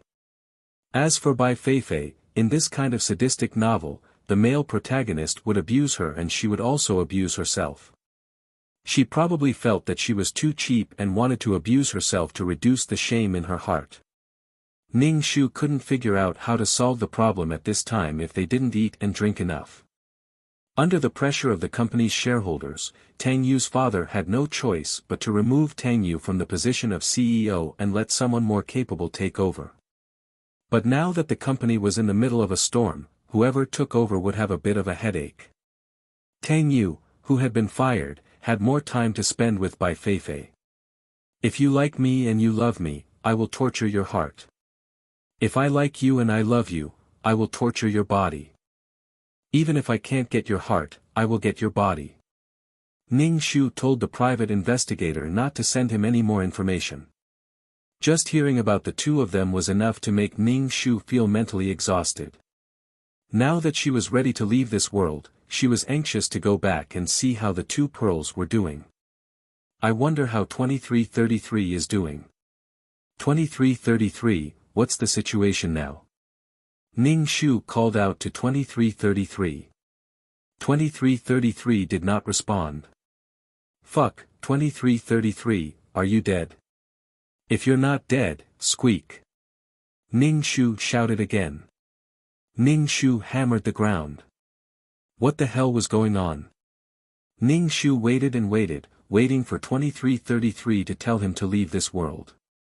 Ning Shu was worried that there was something wrong with the system space. Ning Shu did not wait for 2333 to speak. When she had nothing to do, she would go on a trip. Because Huaxin Marketplace was profitable, Ning Shu also received dividends. With money in his pocket, he could buy whatever he wanted, go wherever he wanted, and eat whatever he wanted. Awesome. Papa Wen even wanted to marry Ning Shu off. Ning Shu said calmly, so be it. I can make the marketplace profitable. No matter who I marry, I will be a blessing to the husband. Papa Wen thought for a while and said, Tang Yu's matter is quite big. You used to be Tang Yu's fiancé. Let's talk about it after Tang Yu's matter calms down a little. You are in a hurry to get married. People will say that the Wen family is heartless. Ning Shu wanted to roll his eyes. Who was the one who said that he wanted to marry her off? The matter of marriage was over just like that. Ning Shu waited and waited, waiting for 2333 to send him back. But after a long time, Ning Shu's heart was a little anxious. Why was he still not sending him back? Tang Yu and Bai Feifei's reputation was now in tatters. The mission of destroying their reputation had been completed. Papa Wen would not let her marry anyone casually. Why was he still not leaving this world? Was he going to stay in this world for the rest of his life? No, it would consume a lot of his soul power. If he died in this world, would his soul be able to return to the system space? Ning Shu felt that his whole body was not very good. Ning Shu waited and waited anxiously. Finally, he heard the system's voice. But it was not 2333's voice, but the cold mechanical voice. Mission completed. Leaving the mission world and entering the next mission world. What? Entering the next world? Didn't he first return to the system space? He had not seen the mission reward of this world. Why was it not 2333 that something had happened to him? What had happened to the system space? Could it be that 2333 had not solved the problem of the two pearls? Ning Shu's mind was full of questions. Before she could ask, her body was light and her head was dizzy. Then, she felt that she was stuffed into another body. In such a hurry. He did not even let her get used to it first. Ning Shu felt that her soul had completely merged. She opened her eyes and saw a gorgeous curtain. Ning Shu closed her eyes and decided to accept the plot first. Ning Shu waited and waited. Her mind was blank. Ning Shu felt a little scared. Waiting and waiting, waiting to accept the plot. But after waiting for a while, she did not receive the plot at all. Damn, where was the plot? What the hell was there to play without the plot? Ning Shu shouted to 2333 in her heart. Where's the plot? Give me the plot. There was no response. Ning Shu was not just a little scared, but very scared. Plot, still, there was no response. Damn, why was she so unlucky? There was no plot, and there was no wish of the original owner. How was she supposed to help the original owner? How was she supposed to complete the mission? There was no hint at all. Ning Shu almost cried out. Ning Shu weakly called for the system. There was no response. Ning Shu gave up. She could only search for memories in this body. Then, there was nothing in this head. She could not find any basic information. Was the original owner retarded? 2333, what's going on? Tell me if he's dead or alive. She was so worried that she was about to die. She did not even have the time to talk. What worried Ning Shu the most was what the mission was. Without the mission, she could not complete the mission. Did she have to stay in this world forever? Chapter 1062. Only by completing the mission could she leave this world. But in this world, there was no plot, no mission, and no memories. What should she do? What a terrible life. Ning Shu opened her eyes. She could only take one step at a time.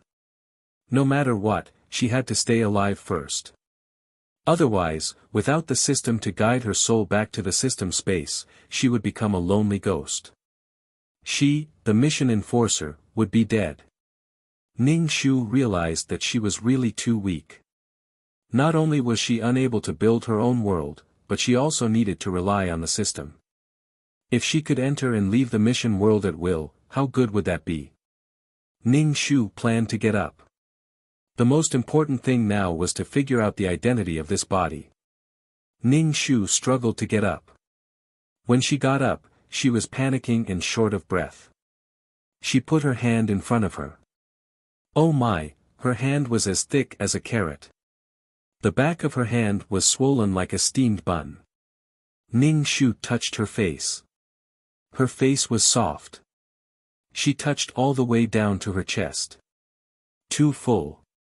Her belly was so big that it looked like she was going to give birth. This was a fat person. Ning Shu was speechless. Life was so helpless. Blessings did not come in pairs. Misfortune did not come alone. Creak. The door opened and a delicate and pretty maidservant came in with a bowl. This maidservant looked young and had 2 buns on her head. When she saw Ning Shu sitting on the bed, she immediately quickened her steps and walked to the bedside. She happily said, "Miss, you're awake. Quickly drink the pork trotter soup." Ning Shu looked at the greasy pig trotter soup and gulped it down. She clearly did not want to eat, but her stomach felt very hungry and made a rumbling sound. "Miss, quickly eat." The maid Ning Shu said. "Miss, your health is important."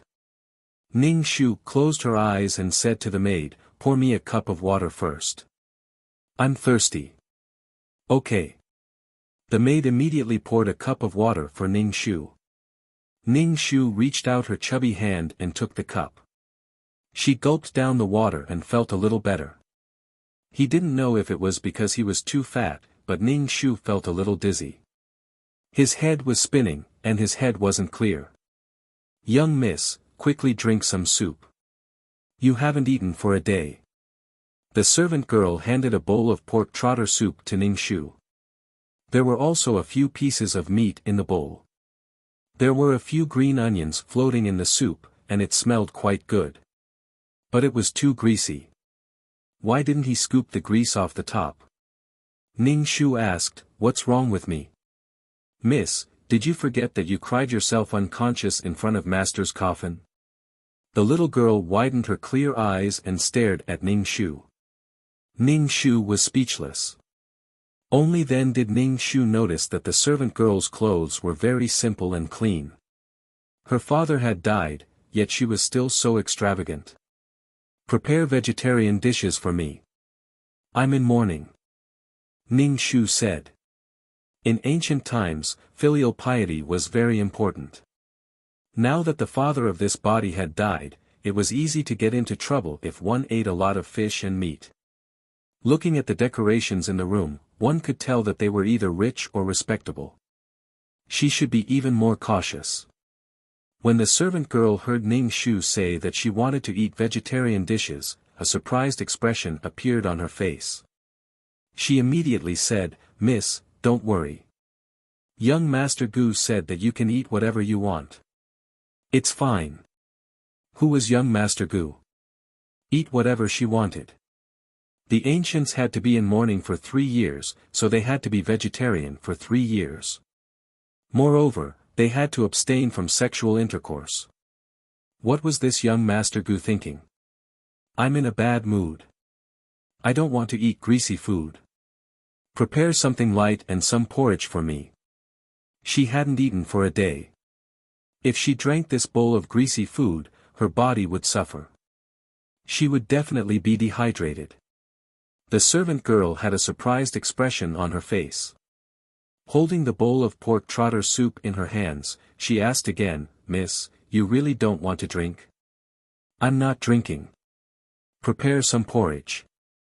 Tell the kitchen and quickly come back." "I don't want minced meat in it," Ning Shu said. "Yes." The servant girl left with the bowl of pork trotter soup. Ning Shu felt that her body was very uncomfortable. However, she knew that the father of this body had passed away. The funeral hadn't been held yet. The servant girl returned quickly.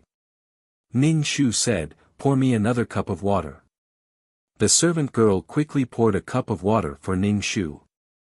Ning Shu took a sip and said to the servant girl, "Let's play a game called I Ask, You Answer.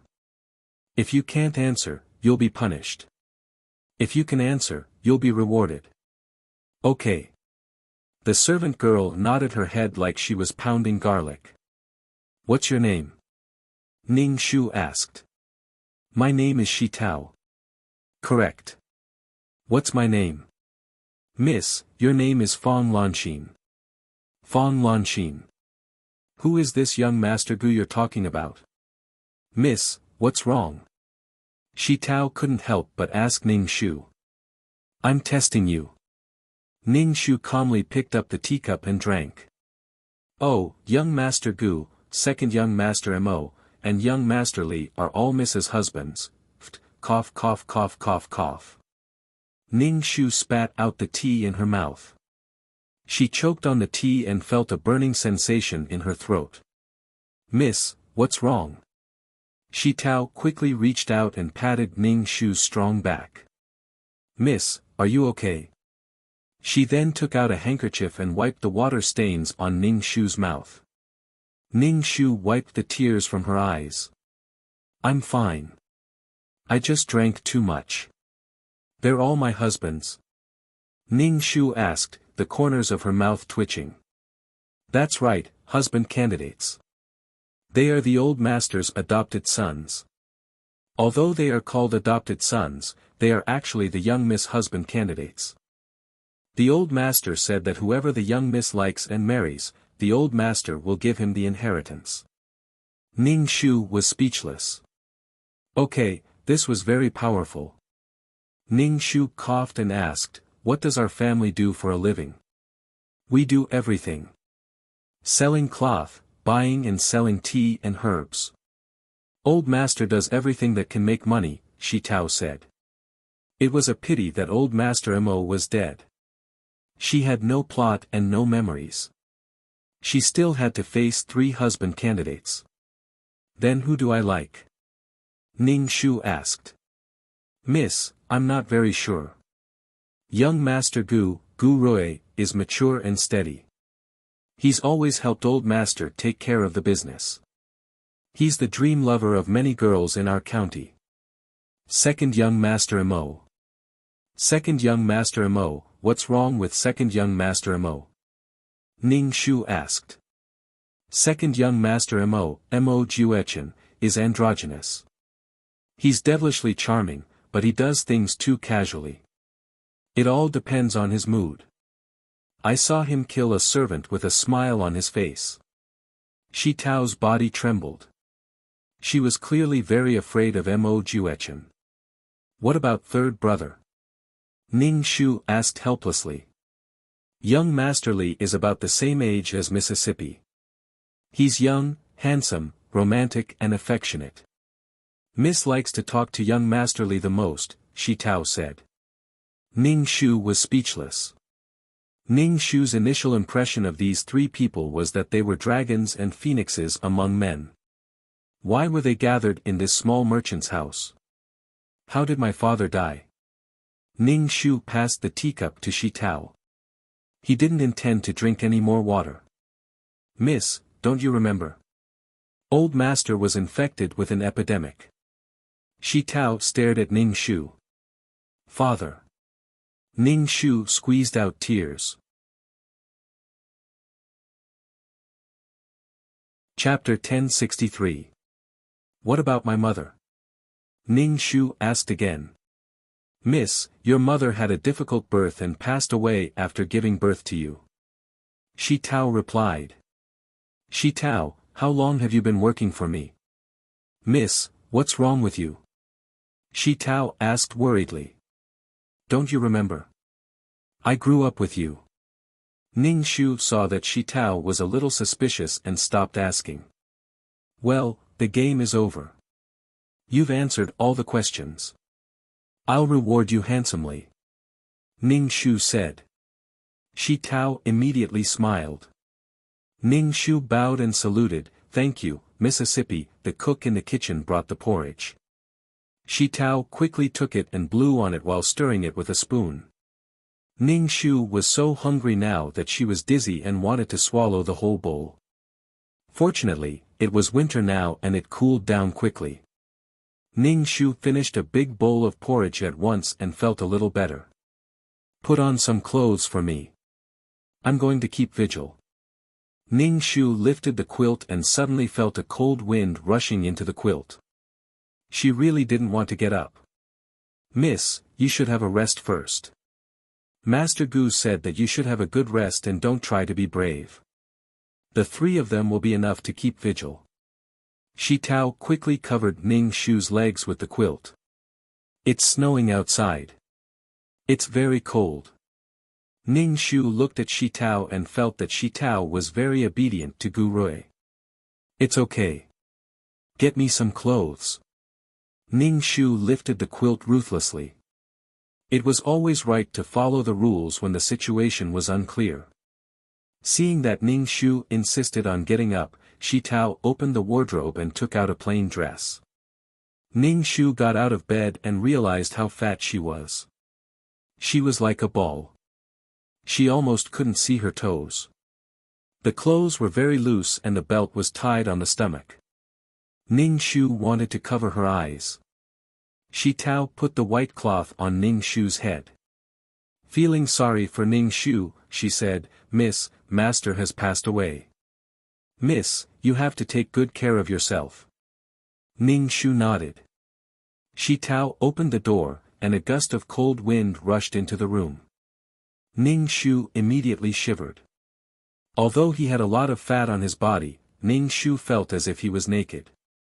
If there was too much fat, the blood would not circulate, and it would be cold. Ning Shu adjusted his cloak and left the room. You walk in front. Ning Shu said to Shi Tao. Shi Tao's face was filled with shock and confusion. She then replied with an, "Oh," and led Ning Shu to the morning hall in the front hall. White lanterns and white sails hung in the corridor. The courtyard was already covered in a layer of snow. The cold wind whistled and blew, cutting into the crevices of the bones like knives. When they finally arrived at the morning hall, Ning Shu was already out of breath. He leaned on the door frame to catch his breath. In the middle of the room was a coffin. There were monks sitting on both sides of the coffin, chanting complicated and difficult scriptures. In front of the coffin, 3 people in mourning clothes knelt. They were putting round paper money in the brazier, and the flames were dancing. Ning Shu's breathing stabilized. He walked into the room and planned to kneel down, but found that there was no prayer mat for him. Ning Shu hesitated. Should he kneel on the ground? It was such a cold day, and the ground was so hard. Ning Shu hesitated. 3 pairs of eyes turned to stare at him. Ning Shu glanced at the 3 people and immediately matched the information that Shi Tao had told him. This person's style was too obvious. One was calm and pretentious, one was neither male nor female, and the other was shy and weak. Ning Shu and the 3 of them stared at each other, speechless for a moment. Shi Tao took a prayer mat and put it in front of Ning Shu. Under the gaze of 3 pairs of eyes, Ning Shu knelt down with a plop. The fat on his body shook violently. The 3 people looked away at the same time. Ning Shu's face trembled. Damn, he was too heavy. When he knelt down, even with a thick prayer mat, Ning Shu still felt that his knees were going to break. Ning Shu glanced at the 3 people with the corner of his eyes. He rolled his eyes and scanned the situation in the morning hall. Gu Rui, who was kneeling beside Ning Shu, asked Ning Shu, "Are you feeling better?" Gu Rui's voice was like spring water flowing slowly. He spoke slowly, but there was an indescribable feeling of otherworldliness. He was calm and indifferent. Ning Shu's ears moved. He lowered his head and said, "Much better. Since this fat girl is here, I'll take my leave first." Mo Juechen stood up and took off the linen cloth on his head. "This is the first time I've worn something like this in my life." Mo Juechen's hair was as black as ink. Even though he was wearing a coarse linen cloth, it couldn't hide his beauty. His eyes were indifferent and his movements were casual. He was full of evil. This was a man who was used to doing whatever he wanted. This man must have killed many people. Call him Godfather. I've guarded his coffin for a day. That's enough. Mo Juechen walked out of the hall and disappeared in a flash. Ning Shu was speechless. Damn, he's a martial arts expert. Brother Rui, I'm a little hungry. I want to eat something, Li Jioga said to Gu Rui. When he spoke to Gu Rui, he even winked at Ning Shu. Gu Rui nodded. Go ahead. Li Jioga was only about 14 years old. The old master had even made Li Jioga a candidate for her husband. He was crazy. Ning Shu and Gu Rui knelt side by side in front of the coffin. Ning Shu took out a stack of paper money and prepared to burn it. When he stretched out his hand, he saw his carrot-like fingers. In addition to the cold weather, they were bright red. He looked at Gu Rui's hands. They were slender and white. Ning Shu was speechless. Why did a man's hands look so good? Forget it, I won't burn paper money. I'll just kowtow. Ning Shu kowtowed twice. He was panting. His body was too fat. He couldn't kowtow at all. Fuck, Fatty's heart really aches. Gu Rui glanced at Ning Shu and said, Fang Lanxin, don't be too sad. I promised Godfather that I would take good care of you. Ning Shu snorted but didn't say anything. She was confused. Without the plot, she didn't know what had happened. She didn't know the background and character of the old master's 3 godsons. She didn't know the love and hatred between Fang Yulan and these people. She had to figure everything out by herself. Seeing these three people, Ning Shu didn't think that they would care about the Fang family's wealth. They even wanted to marry this chubby orphan girl. She didn't know anything now. It was better to stay calm. After kneeling for a while, Ning Shu felt that his body couldn't take it anymore. He moved his knees. Shi Tao, help your miss up, Gu Rui said to Shi Tao. Shi Tao immediately reached out to help Ning Shu. But Ning Shu was too heavy. Shi Tao's small face was red. Ning Shu sat on the chair. The chair creaked. Ning Shu was speechless. Damn, it was so awkward. Gu Rui knelt on the ground and elegantly put paper money into the brazier. Gu Rui's expression was indifferent. No one knew what he was thinking. Chapter 1064. Ning Shu felt that Gu Rui was an unfathomable man. His calm demeanor was just a cover. Winter nights came early. After the sky turned dark, the weather became even colder. Ning Shu's lips were turning blue from the cold. Gu Rui saw that Ning Shu was shivering and said, "Go eat something warm and sleep. You won't be able to stay up at night. It's not good to leave you alone." Gu Rui was the most stable person among the three, and it seemed that he was also the most responsible person. Mo Juechen's thoughts were like the wind. Li Jioga was just a child. "I know," Gu Rui said as he threw paper money into the brazier. Ning Shu couldn't take it anymore. His hands and feet were cold, as if he was stepping on knives. This body was too weak. Ning Shu said to Gu Rui, "I'll cover my hands for a while." Back in the room, Ning Shu quickly hid under the blankets. Shi Tao brought the brazier to the bedside. Ning Shu said, "Miss, do you want to drink pork trotter soup?" Ning Shu was speechless. Why was she so against pork trotters? "No, I'll just have porridge." "Ask the cook to send some to Gu Rui," Ning Shu said. Her father was dead, and Gu Rui was an outsider. "Okay." Shi Tao closed the door behind her when she went out. Ning Shu put his hands on the brazier to warm his cold hands. Ning Shu had never experienced such a cold winter. It wasn't that the weather was cold, but that this body was afraid of the cold. His hands were like ice. There was no warmth at all under the blankets. Shi Tao came back quickly. Her nose was red. She placed a bowl of hot water beside Ning Shu's feet. "Miss, cover your nose. Miss has been afraid of the cold since she was young." Shi Tao went to the kitchen to serve Ning Shu food. Ning Shu sighed. Ning Shu was at a loss. When she was doing quests, she always had a goal to strive for. But now, she had no goal. Ning Shu was at a loss. Ning Shu was worried that he might spend the rest of his life in this world. "I wonder how 2333 is doing." He couldn't control his own destiny. Ning Shu calmed himself down. No matter what, the situation was already so bad that it couldn't get any worse. It was useless for her to worry. Even if he had to stay in this world for the rest of his life, it would still be his gain. However, she had yet to construct a world, become a super mission taker, and climb to the top of the pyramid. She was unwilling to die like this. Shi Tao came over with a lunchbox. She took out a few vegetarian dishes and a stack of desserts. "Miss, hurry up and eat, or it will get cold." Ning Shu looked at the food and swallowed a mouthful of saliva. He felt very hungry. This body's appetite was really too big. No wonder it was so fat. Ning Shu ate until she was half full. She tried hard not to look at the leftovers on the table. He snuggled under the blanket.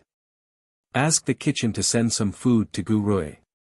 I've already told them. They won't dare to not send it." Shi Tao said. Ning Shu raised his eyebrows.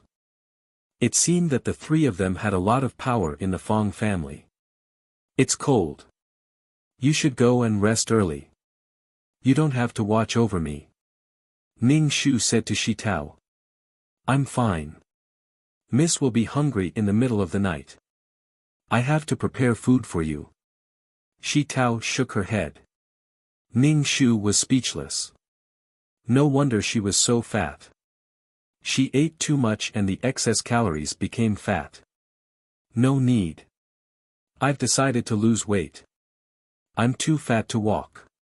Ning Shu said. Shi Tao's face was filled with worry. Miss, why did you think of this? You tried it before and you fainted from hunger. The doctor said that your body is weak and you can't do strenuous exercise. Shi Tao said. I grew up with Mississippi. Miss has been like this since young. I think that Miss is cute no matter what you do. Shi Tao said sincerely. Ning Shu sighed. Miss, don't starve yourself. Your body won't be able to take it. Shi Tao said again. Ning Shu nodded. Don't worry. I won't go on a diet. Then I'm relieved. Miss, call me when you're hungry. Shi Tao tidied the blanket for Ning Shu and then looked back repeatedly. She looked like she wanted Ning Shu to stop her first. Ning Shu was speechless. What a stubborn girl.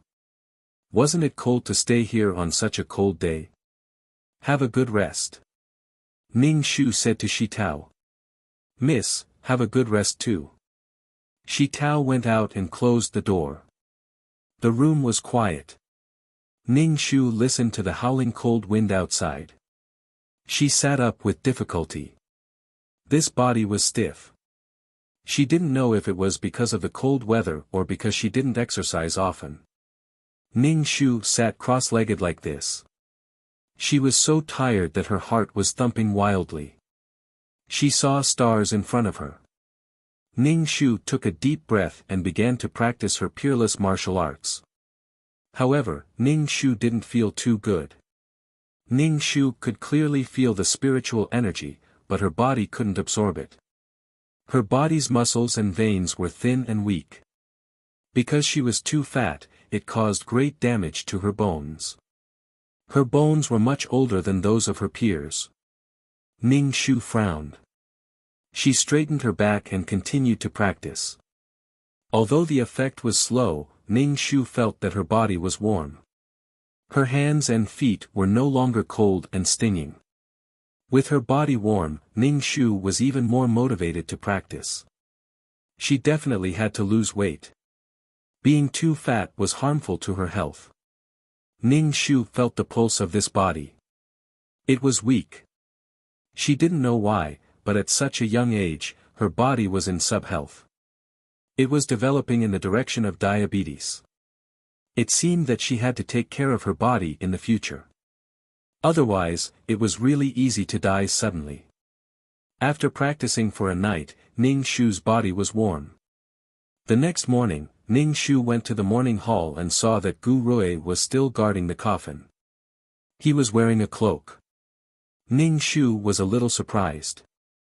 Did he really guard here all night? And the door was still open. The cold wind poured into the room. It was no different from being in a world of ice and snow. Ning Shu walked over and knelt on the cattail hassock. She turned to look at Gu Rui. His eyebrows were a little haggard. Under the white furry collar, his face looked like a gentleman. You've been guarding the coffin all night? Ning Shu asked. Gu Rui nodded and stared at the coffin with a complicated gaze. Foster father's kindness to me is as heavy as a mountain. It's only right to guard the coffin. You go rest. I'll guard it for a while. Ning Shu said to Gu Rui. Gu Rui was indeed sleepy. He wanted to get up, but his legs were numb and his body staggered. Ning Shu reached out to support him. Thank you. Gu Rui turned and left the morning hall. After Gu Rui left for a while, Li Jioga came in. He knelt down and kowtowed twice. He turned to look at Ning Shu. Yulan, don't be sad. Foster father doesn't want to see you like this. Li Jioga looked delicate. Because of his young age, his skin was delicate.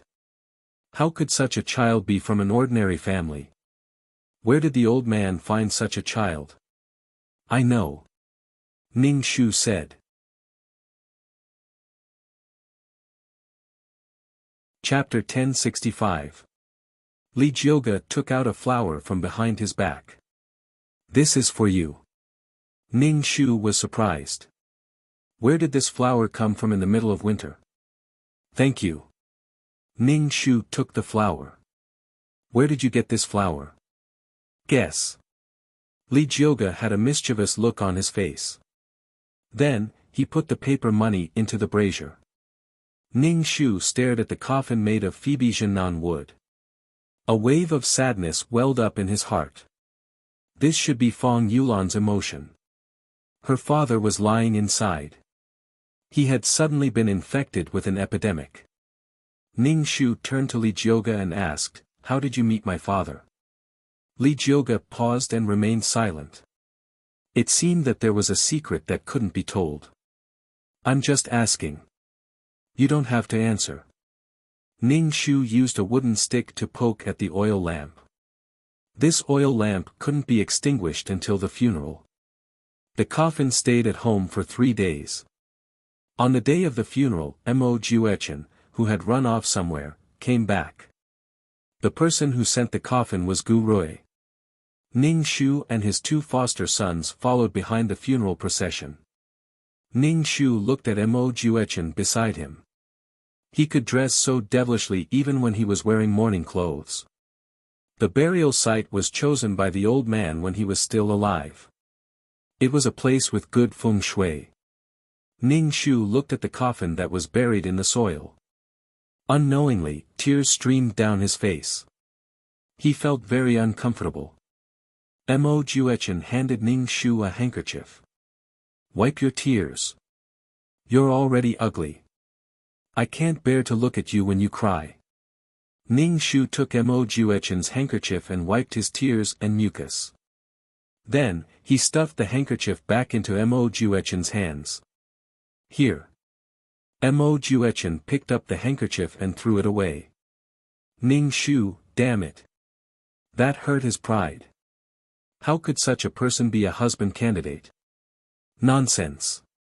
With her qualifications, none of the 3 husband candidates would be able to get her.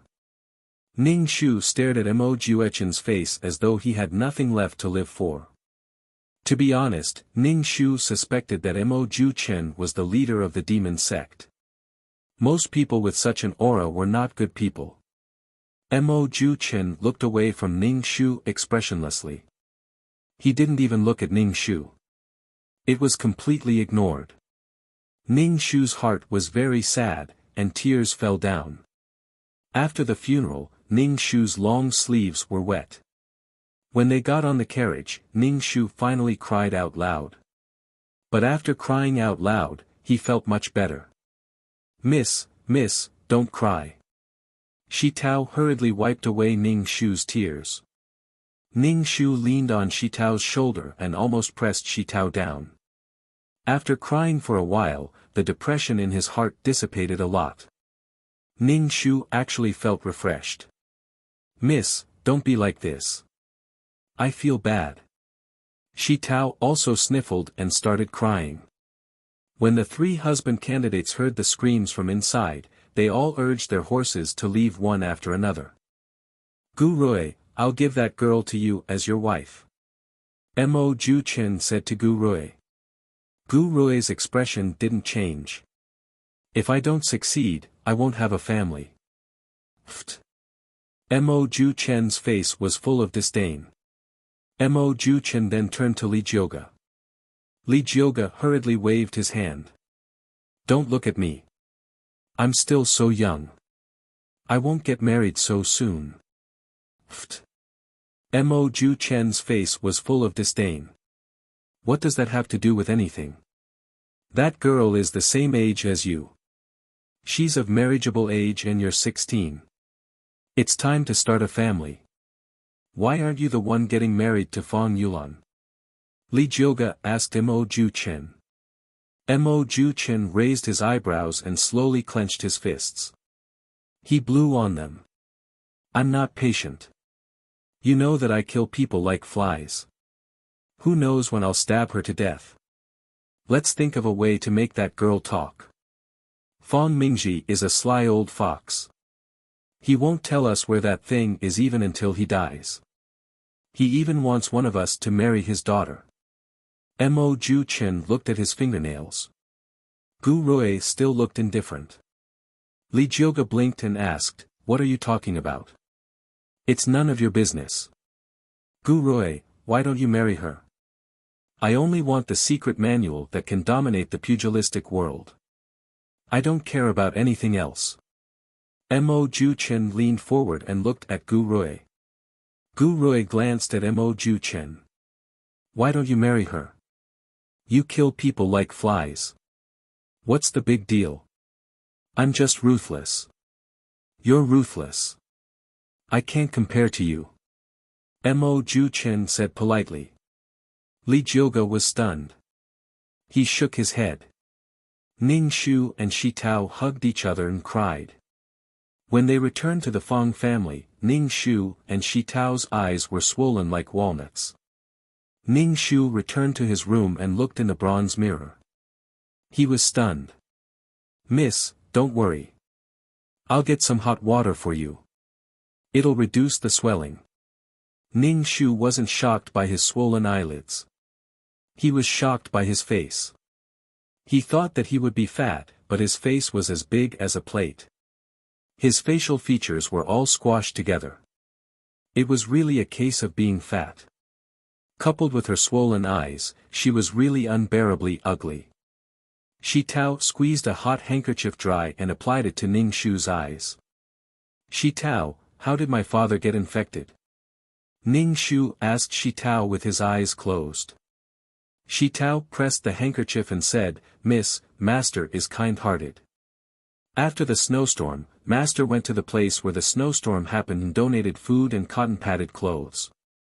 In the end, he was infected with the disease." Ning Shu felt that old Master had died in a hurry. Ning Shu felt that there was a conspiracy. "Shi Tao, who do you think is suitable to be my husband?" Ning Shu asked Shi Tao. Shi Tao smiled. "Miss, it's hard for me to say. Old Master said that you can marry whoever you like. You're Old Master's only daughter. Old Master does everything for your happiness. Miss, who do you like? I just can't make up my mind. What do you think?" Ning Shu said. In fact, she really couldn't marry whoever she wanted to. Her appearance had nothing to do with beauty. Furthermore, she was terrifyingly heavy. Most men wouldn't be interested in her. What gave Old Master the confidence to let her choose one of the three and marry whoever she wanted? These three people were not simple people. Ning Shu didn't believe that they lived in this small temple without any ulterior motives. Thinking about it, she felt that there were all kinds of problems. The temple was small, but the wind was strong. Who do you think is suitable for marriage? You don't know their family background and identity. How did they come to the Fang family? Ning Shu asked Shi Tao. Shi Tao said, "Miss, they were all saved by Old Master. Old Master adopted them." Ning Shu, with Mo Juechen's skills, how could Old Master save him? Don't be kidding. She had a chance to see if Gu Rui knew martial arts. She didn't know anything now, nor did she have any memories. She could only get useful information from Shi Tao.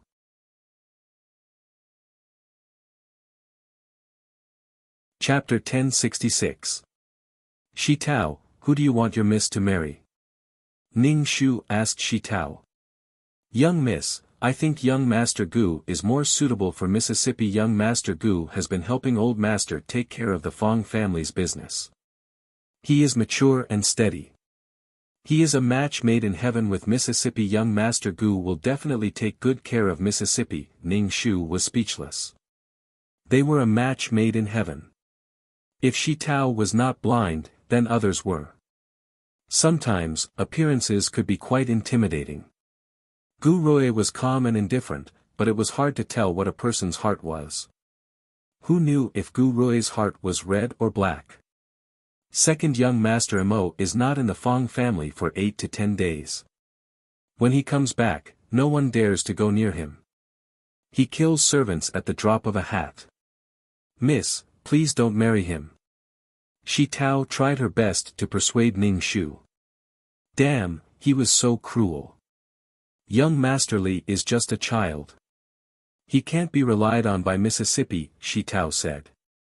Shi Tao's analysis was quite accurate. However, they were all picky here. Ning Shu could guarantee that none of them would fancy her. Ning Shu pinched the meat on her stomach. Taking advantage of the morning period, she increased her exercise to lose weight. Ning Shu was too lazy to apply it to her eyes. It didn't matter if it was swollen. I'm going to bed to sleep for a while. You should rest too. Apply it to your eyes. Ning Shu said. Okay, miss, call me if you need anything. Call me if you're hungry. Shi Tao took the basin out. Ning Shu stretched her legs and sat cross-legged on the bed. She closed her eyes and began to cultivate. Her body was too weak. It was difficult to cultivate. Until now, there was only a trace of almost invisible chi in her energy center. It was too fucking shabby. In ancient times, there was a lot of spiritual energy, but the body cultivated slowly. After cultivating for a long time, Ning Shu heard Shi Tao's voice. Miss, are you awake? Ning Shu lay down and covered herself with the blanket. She said, come in. Shi Tao walked in. Ning Shu said, Miss, it's time to eat. Young Master Gu asked you to eat in the front hall. What do you want to eat? Ning Shu asked casually. I heard it's fire pot. Shi Tao found some clothes and put them on Ning Shu. She draped a furry cloak over him. Ning Shu glanced at himself in the mirror. It was such a beautiful cloak, but when it was draped over his body, it was like wrapping an oil barrel. There was no sense of beauty. She made Shi Tao, who was beside her, look like a fairy. She was cute when she was chubby when she was young, but if she was still chubby when she grew up, then she would be too fat. It was ugly, not cute. Hot pot? Hot pot isn't a good idea. His father had just been buried. Hot pot? Young Master Gu said that these are all vegetarian dishes. The weather is cold, so eating them will make you feel warm. Shi Tao smiled and said, Miss likes to eat hot pot the most. Now, Gu Rui had really become the head of the Fong family. When Ning Shu arrived at the front hall, he could smell the spicy aroma even before he entered the house. Ning Shu swallowed his saliva with a gulp. The hot pot was boiling in the boiling pot. Gu Rui, Mo Juechen, and Li Jioga sat around the table. Ning Shu walked over and sat down. Shi Tao closed the door and stood at the side to wait. Lan Xin, the dead are gone. You have to be more open-minded. Gu Rui comforted Ning Shu. Thank you, but I don't have anyone to rely on now, Ning Shu said dejectedly. When Ning Shu said this, no one responded to Ning Shu. Ning Shu, damn, there was an awkward silence. Was he that afraid of marrying her? White smoke from the hot pot floated over Ning Shu's face. Ning Shu said to Li Jioga, change seats with me. Okay. Li Jioga agreed without thinking. Ning Shu sat in Li Jioga's seat, but the smoke still floated over to her face. Ning Shu looked at Gu Rui expressionlessly. Change seats with me. Gu Rui nodded. Ning Shu sat in Gu Rui's seat. The white smoke mixed with the spicy smell entered Ning Shu's nostrils. Ning Shu looked at Mo Juechen helplessly. Change seats. Mo Juechen glanced at Ning Shu. You dare to change seats with me? Are you tired of living? Ning Shu stared at Mo Juechen. Li Jioga pulled Mo Juechen. Change seats for her. Mo Juechen snorted and stood up. Ning Shu sat in Mo Juechen's seat. The white smoke floated over to her face again. Ning Shu, slamming the table and crying. When one was unlucky, no matter where one sat while eating hot pot, the smoke would float to one's face. Ning Shu put down her chopsticks halfway through her meal. I'm full. You guys can eat. Gu Rui was surprised. Why are you eating so little? Even Mo Juechen was surprised. Who didn't know that Miss Fong was a glutton? Ning Shu looked at the three surprised faces and said, you guys look like you've seen a ghost when I eat less. Shi Tao, let's go. Ning Shu stood up. Her stomach bumped against the table, causing the bowls and chopsticks on the table to shake. Ning Shu was speechless. Damn, this is so awkward. Ning Shu turned and left expressionlessly. Shi Tao followed behind Ning Shu and asked, Miss, what's wrong? Are you unhappy?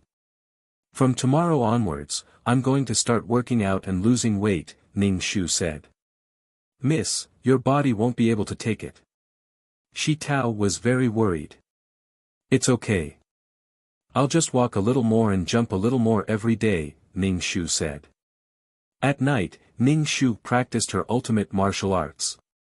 She woke up early in the morning to run around the courtyard or stretch her waist in the pavilion. Fortunately, her heart was beating very fast.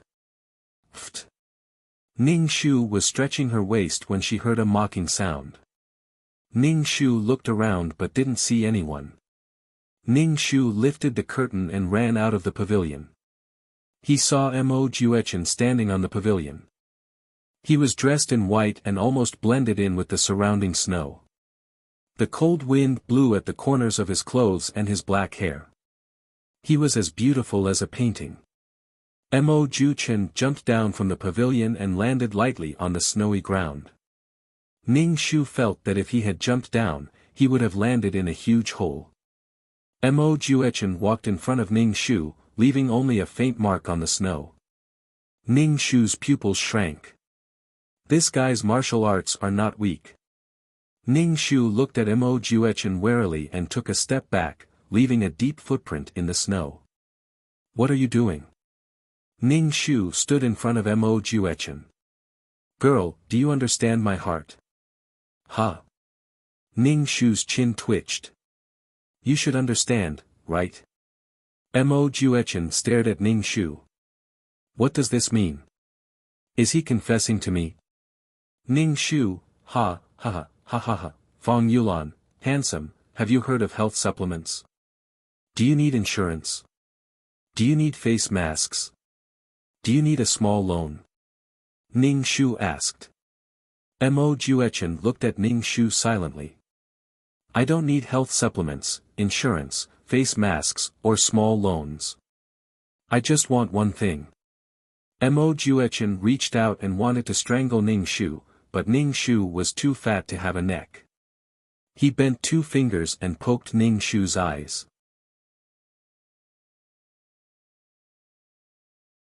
Chapter 1067. Ning Shu hadn't expected Mo Juechen to make a move so suddenly. Furthermore, he was aiming for her eyes.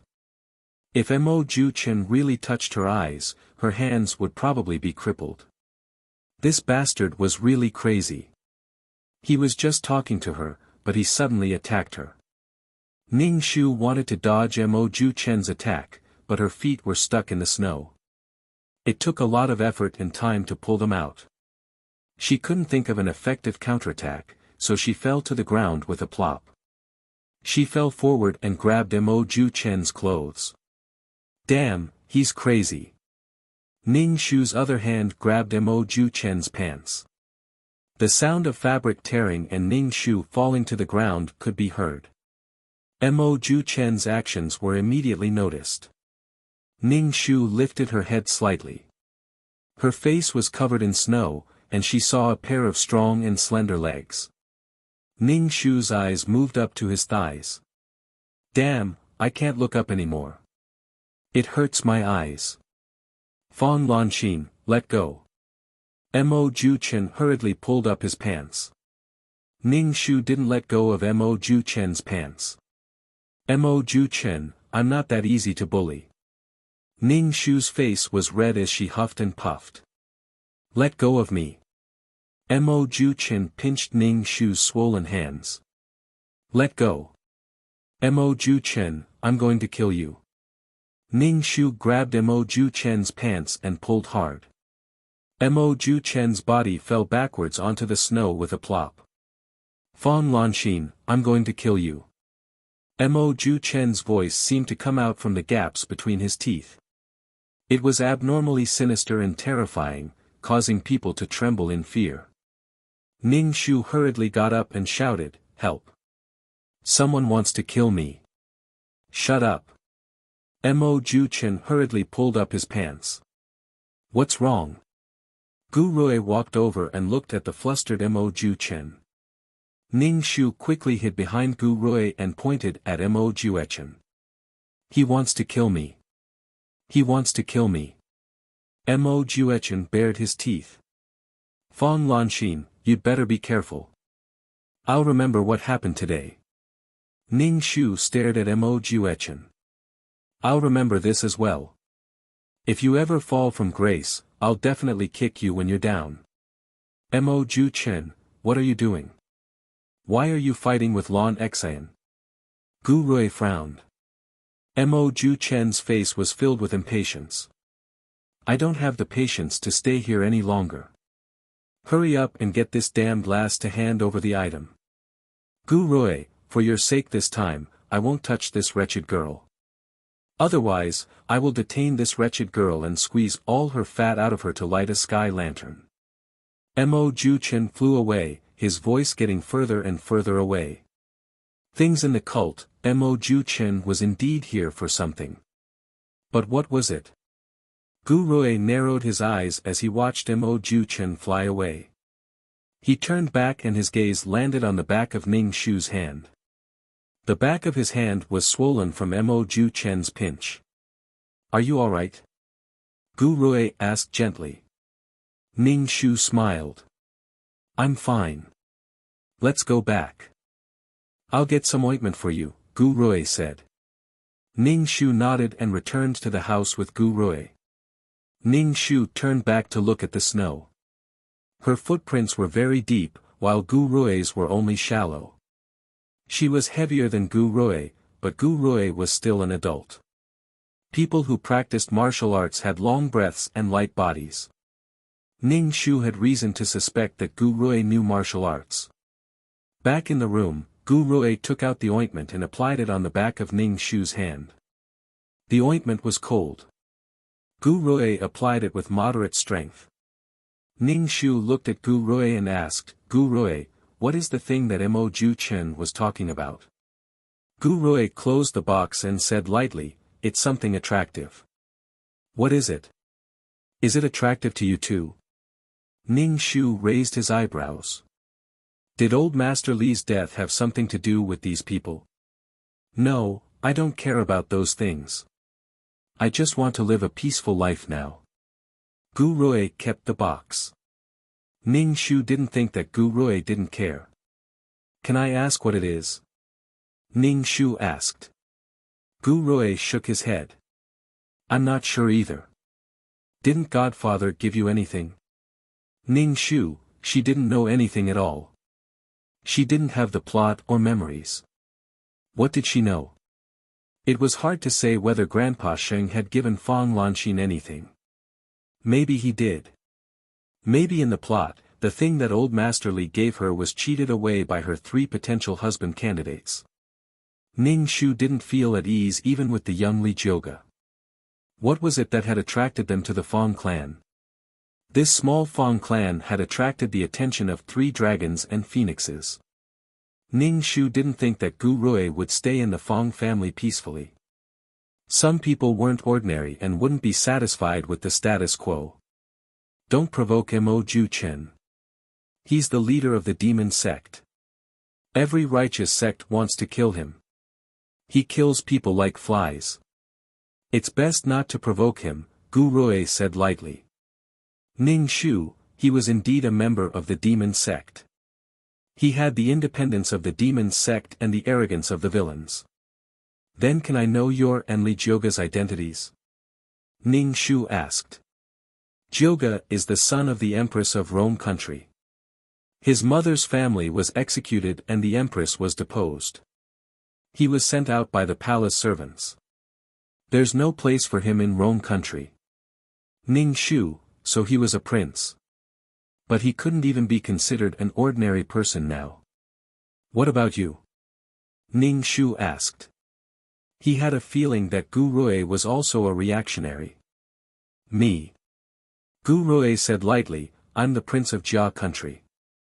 Ning Shu, descendant of the previous dynasty. Gu Rui looked at Ning Shu. Are you scared? Descendant of the previous dynasty? He should be called the remnants of the previous dynasty. Jia country had already been destroyed. The current dynasty's royal family had taken over Jia country. Ning Shu, fuck, the old master was really awesome. The 3 adopted sons were all reactionaries. If any of them were discovered, the Fong family would cease to exist. Have you thought about reviving your country? Ning Shu asked. Gu Rui said lightly, there's a change of dynasty. Even if I want to revive my country, it's very difficult. It's basically impossible. I never waste time on things that are impossible, Gu Rui said. He glanced at Ning Shu's swollen hand. Don't let your wound get wet. By the way, Godfather passed away. Are you going to manage the Fong family's business? Gu Rui looked at Ning Shu gently. Ning Shu didn't know if Gu Rui was being sincere or testing him. He waved his hand. I'm a woman. How can I manage a business? I don't know anything about it. You can learn. How about this? I'll give you the monthly account book. I'll teach you what you don't know, Ning Shu said gently. Facing Gu Rui, Ning Shu's heart was full of vigilance.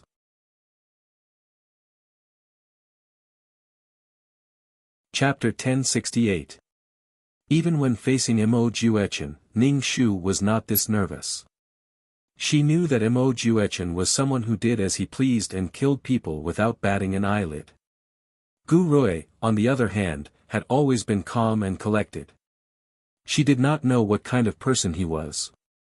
The way he acted was not enough to reveal his true nature. Fear came from the unknown. That was why Ning Shu was wary of Gu Rui. Although he said that he would not revive the country, she did not know what he was thinking. What was it that Mo Juechen was so obsessed with? Ning Shu returned to her room and rummaged around to see if there was anything special. Gu Rui and Li Jioga both had a blood feud and were filled with resentment. How could they live in peace? The old master wanted one of the 3 of them to marry her and inherit the family fortune. There must be something in the family fortune that they wanted. Otherwise, how could the old master have the confidence to let them marry her chubby daughter? Shi Tao silently watched as Ning Shu rummaged around. She asked, Miss, what are you looking for? Ning Shu did not know what she was looking for. She did not know what she was looking for. Ning Shu could not help but hit her own head. Her mind was blank. Ning Shu sat down and panted in exhaustion. Shi Tao hurriedly poured tea for Ning Shu. Ning Shu said, Miss, what are you looking for? You can tell me. I helped you keep your things. I'm looking for something my father gave me, Ning Shu said ambiguously. Oh, miss, you're looking for something old master gave you. Shi Tao smiled and went to the dressing table to pick up a makeup box. Miss, these jewelry were all bought for you by master. Take a look, there are some more rare things. Ning Shu opened the makeup box expressionlessly. There were indeed many things inside. There were bracelets, rings, hairpins, and all kinds of jewelry. Ning Shu lazily rummaged through the jewelry. She did not think that Mo Juechen was looking for something here. With Mo Juechen's skills, he must have searched this room many times. What exactly was it? Ning Shu scratched his head frantically. Young miss, what exactly do you want? Tell this servant. Shi Tao looked at Ning Shu's appearance and said somewhat anxiously. She did not know what to make. Her head hurt. It's time for lunch. Let's have porridge with some side dishes. Ning Shu and Shi Tao waved their hands. Shi Tao furrowed her brows and was extremely worried. Miss, if you eat this every day, your body won't be able to take it. Miss, eat some meat today. It's fine. I'm mourning now so I don't eat meat. I know my own body well. Ning Shu rummaged through the makeup box and found a pearl the size of a thumb. The pearls were round and bright. They were good stuff. Miss, I heard that this kind of pearl is a tribute, Shi Tao said. Don't talk nonsense. It's just an ordinary pearl. How could it be a tribute? Ning Shu said in a bad mood. If a merchant's family had a tribute, they wouldn't be far from death.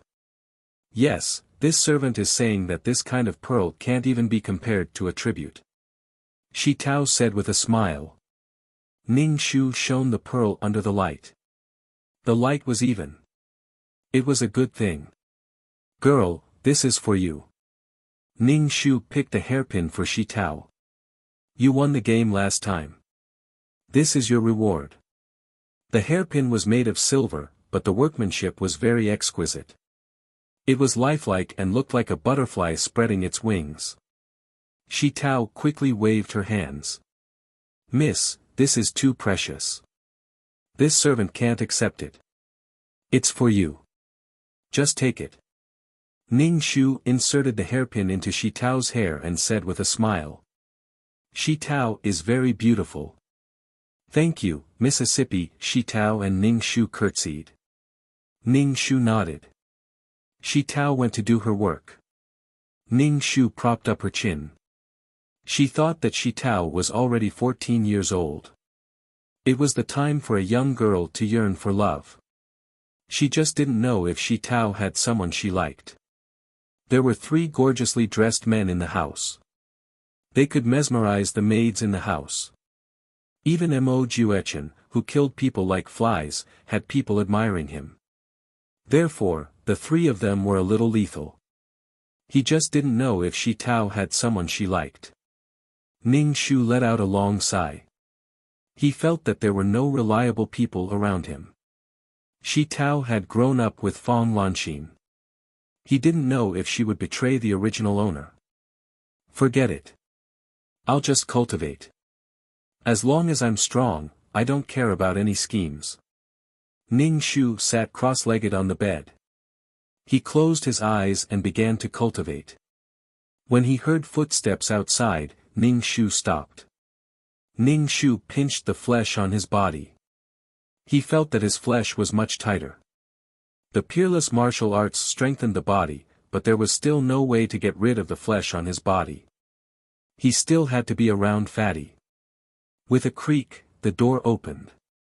It was Li Jioge. When Li Jioge saw Ning Shu lying on the bed, he exclaimed and immediately covered his face with his sleeves. I say, why are you sleeping in bed in the middle of the day? Li Jioge used his sleeves to cover his face. Ning Shu rolled his eyes. You were the one who barged into my room. Ning Shu put on his shoes and asked, why are you looking for me? Nothing much. I just came to see you. Li Jioge sat down and poured himself a cup of tea. Ning Shu also poured a cup. Why are you looking for me for no reason? I don't think you want to see my face. Her face wasn't very pleasing to the eye. Fong Lanxin, I've never said that you're ugly. Some people are beautiful, but they have the heart of snakes and scorpions. I've seen many beautiful women, and they can kill with a charming smile, Li Jioge said in a deep voice. He probably thought of the backyard of the palace where he used to live. Ning Shu asked, you don't intend to go back? Li Jioge glanced at Ning Shu. What do you know? If I go back, I'll be courting death. I can't go back before I'm strong enough. Ning Shu, they were either people who carried a blood feud or people who killed people like flies. How did the old master gather these people together? The old master, why are you looking for me? Ning Shu asked again. Oh, by the way, Big Brother Gu said that he'll take you to see the Fong family's shop tomorrow. You're my foster father's daughter. You should know these things. Li Jioge smiled at Ning Shu and said, I'll go with you tomorrow. That's it? Ning Shu looked at Li Jioge. Do you need to come here to tell me this? Actually. Li Jioge's face suddenly turned red, which made Ning Shu feel quite strange. What's wrong? I've fallen in love with a girl, Li Jioge said. Pfft. Ning Shu spat tea and saliva all over Li Jioge's face. He was determined not to drink water when chatting in the future. Cough, cough, cough. Which family is the girl from? Ning Shu asked.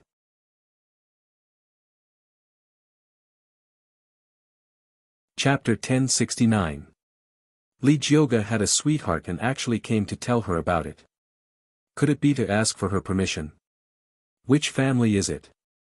Do I know her? Ning Shu asked Li Jioge with a bashful expression. It's the young lady of the Li family, Li Jioge said. Li family? Which Li family? Ning Shu blinked. She really didn't know which Li family she was from. She didn't even know who her family was. She didn't even go out. She didn't know who the young lady of the Li family was. She didn't know her name or what she looked like. Stop fooling around. You know it. Li Jioge nudged Ning Shu with her elbow. Ning Shu didn't move at all after being nudged by Li Jioge. What do I know? It's the richest Li family, Li Jioge said with a red face. When Ning Shu heard that it was the richest family, she suddenly turned her head and stared at Li Jioge. Ning Shu didn't have any impression of Miss Li, but combined Li Jioge's background and the Li family's wealth. A thought suddenly appeared in Ning Shu's mind. Li Jioge probably still wanted to rush back to Rome country. Was Li Jioge planning to use the Li family's wealth to pave the way for himself? Then, Ning Shu felt that she was thinking too much. Perhaps Li Jioge really liked Miss Li. How old is Miss Li? Ning Shu asked. Li Jioge looked at Ning Shu. Why? Aren't you friends with Miss Li? Miss Li is 2 years older than you. Ning Shu thought, this taste, she's in a relationship with a younger man. Ning Shu coughed. Why are you telling me this? Miss Li is already of marriageable age and is about to get married. Can you marry her? Ning Shu's mind was full of twists and turns as various thoughts flashed through her mind. I definitely want to marry her. Oh right, I'm going to find Big Brother Gu. What did I tell you? Li Jioge's face lit up. She jumped up and ran off in a hurry. Ning Shu propped up his chubby chin with his chubby hand and looked at Li Jioge's back. Li Jioge's capricious behavior made him seem like a person who had fallen in love. Miss Shi Tao walked in and saw Ning Shu in a daze. She waved her hand in front of Ning Shu's eyes. Ning Shu came to his senses and said to Shi Tao, Li Jioge has fallen in love with someone. Huh? Shi Tao looked shocked. Who did young Master Li fall in love with? Ning Shu glanced at the agitated Shi Tao. Shi Tao restrained her expression. Miss, has young Master Li fallen in love with you? Ning Shu, how was that possible? How could he proceed to the next step if he didn't have good looks? Ning Shu looked at the shock and disappointment on Shi Tao's face. He didn't expect Shi Tao to like Li Jioge. The love story between Cinderella and the prince, the young master and the maid was the most attractive. Li Jioge's image was most in line with the beautiful and hazy first love of young men and women. He was young, handsome, romantic and affectionate. However, Li Jioge was once the son of the empress and the legitimate son of a country's emperor. His status was very noble and he naturally had pride in his heart. Ning Shu felt that the possibility of Li Jioge and Shi Tao's relationship was a little small. If the two of them were in love, it would be better. However, it was obvious that Shi Tao was in love with him. Shi Tao saw that Ning Shu was staring at her. She pinched the corner of her clothes and asked, "Miss, who did young Master Li fall in love with?" "Young Master Li is one of the candidates for your husband." "Miss Li, the richest man in the country," Ning Shu said. Shi Tao frowned tightly. How could it be her? "Miss, you don't know. This Miss Li always says that you are fat. Miss, you hate her the most. You have always been at odds with each other. Even if young Master Li doesn't like you, he shouldn't like Miss Li, who knows?" Ning Shu's expression didn't look worried. Shi Tao looked a little dazed. Ning Shu was once again sure that Shi Tao liked Li Jioge. "Is that Miss Li very beautiful?" Ning Shu asked Shi Tao. Shi Tao rolled her eyes. She boasted that she was a great beauty. She was indeed beautiful. Ning Shu saw that Shi Tao was in a daze and said, "Go and see if the cook is ready." "Yes." Shi Tao turned and left. Lunch was sent over by the cook. The cook said that Shi Tao was not feeling well. Ning Shu casually ate a little and went to see Shi Tao. Shi Tao was lying on the bed with the quilt covering her head. "What's the matter?" Ning Shu asked. "It's nothing. I'm a little unwell and can't serve Mississippi." Shi Tao's voice was muffled and had a strong nasal sound. "Then have a good rest."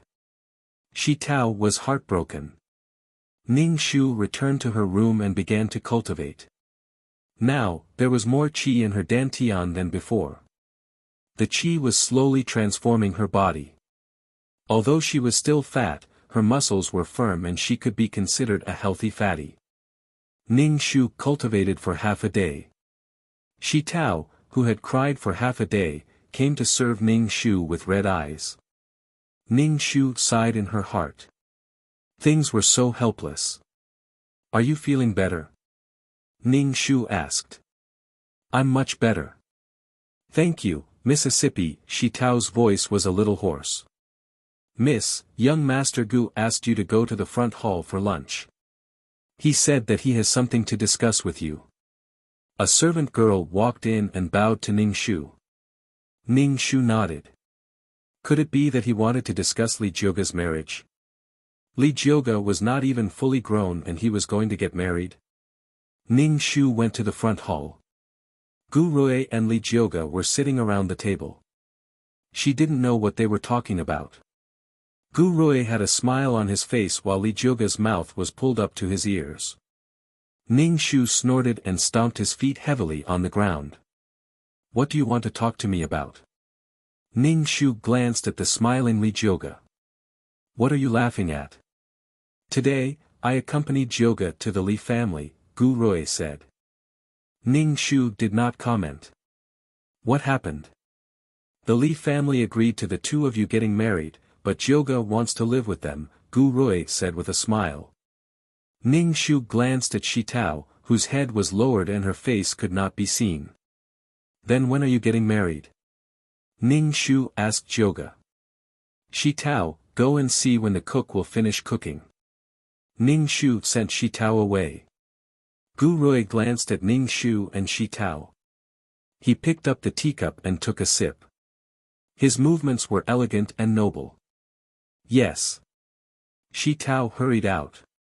Ning Shu asked directly, "Why did the Li family agree to the two of you getting married? Is it because of the prince's identity?" "I am not a prince now. This identity will only bring me a fatal disaster." "I don't need to say such things," Li Jioge said. "Miss Li and I are truly in love." The corners of Ning Shu's mouth twitched. "Congratulations then. For a wealthy family like the Li family, they wanted power with money. Li Jioge and the Li family were probably mutually beneficial." "Thank you, Lan Xin. You will definitely find your happiness," Li Jioge said. Damn, why does this sentence sound so familiar? You will definitely find your happiness. Isn't this the sentence of relief after breaking up? Ning Shu suspected that Li Jioge was afraid of marrying him and hurriedly found someone to marry. Damn, it's not like you have to marry someone.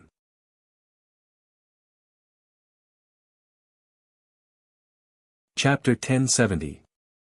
Ning Shu's face darkened as he stared at Li Jioge. I wish you luck too. Li Jioge looked at Ning Shu's trembling face and looked away. I will come back to see you in the future. As long as you are well.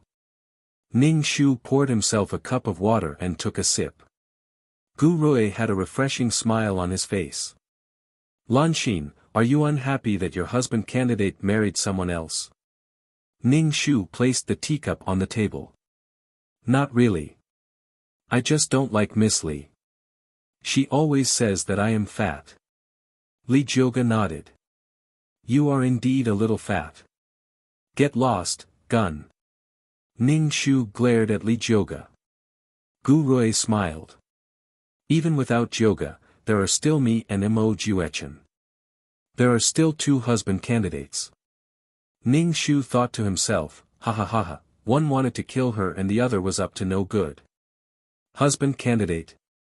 Bullshit, it was better to work hard and cultivate. The next time she saw Mo Juechen, she would definitely cripple him. Lan Xin, I want to get some money from the account to buy some things for Jioge. It will be more convenient if we go to the Li family, Ning Shu said. Ning Shu snorted. Why does it sound like you are marrying off your daughter? You are marrying Jioge to the Li family. Li Jioge was speechless. You don't look cute and you don't speak cute either. Oh, I don't know how to be direct, Ning Shu apologized. Li Jioge was speechless. Gu Rui, do as you see fit, Ning Shu said. It was good to send one of them away. Gu Rui heard Ning Shu call him by his real name. You used to call me Big Brother Gu. Big Brother Gu. Ning Shu grinned at Gu Rui. Ning Shu ate 2 mouthfuls of food with Li Jioge and Gu Rui. Then, he moved his round body and walked away proudly. Li Jioge's wedding was a busy day. Shi Tao followed Ning Shu and looked at the busy Fong family with a dazed expression. Ning Shu said to Shi Tao, I asked you to take care of Li Jioge. Are you willing to go?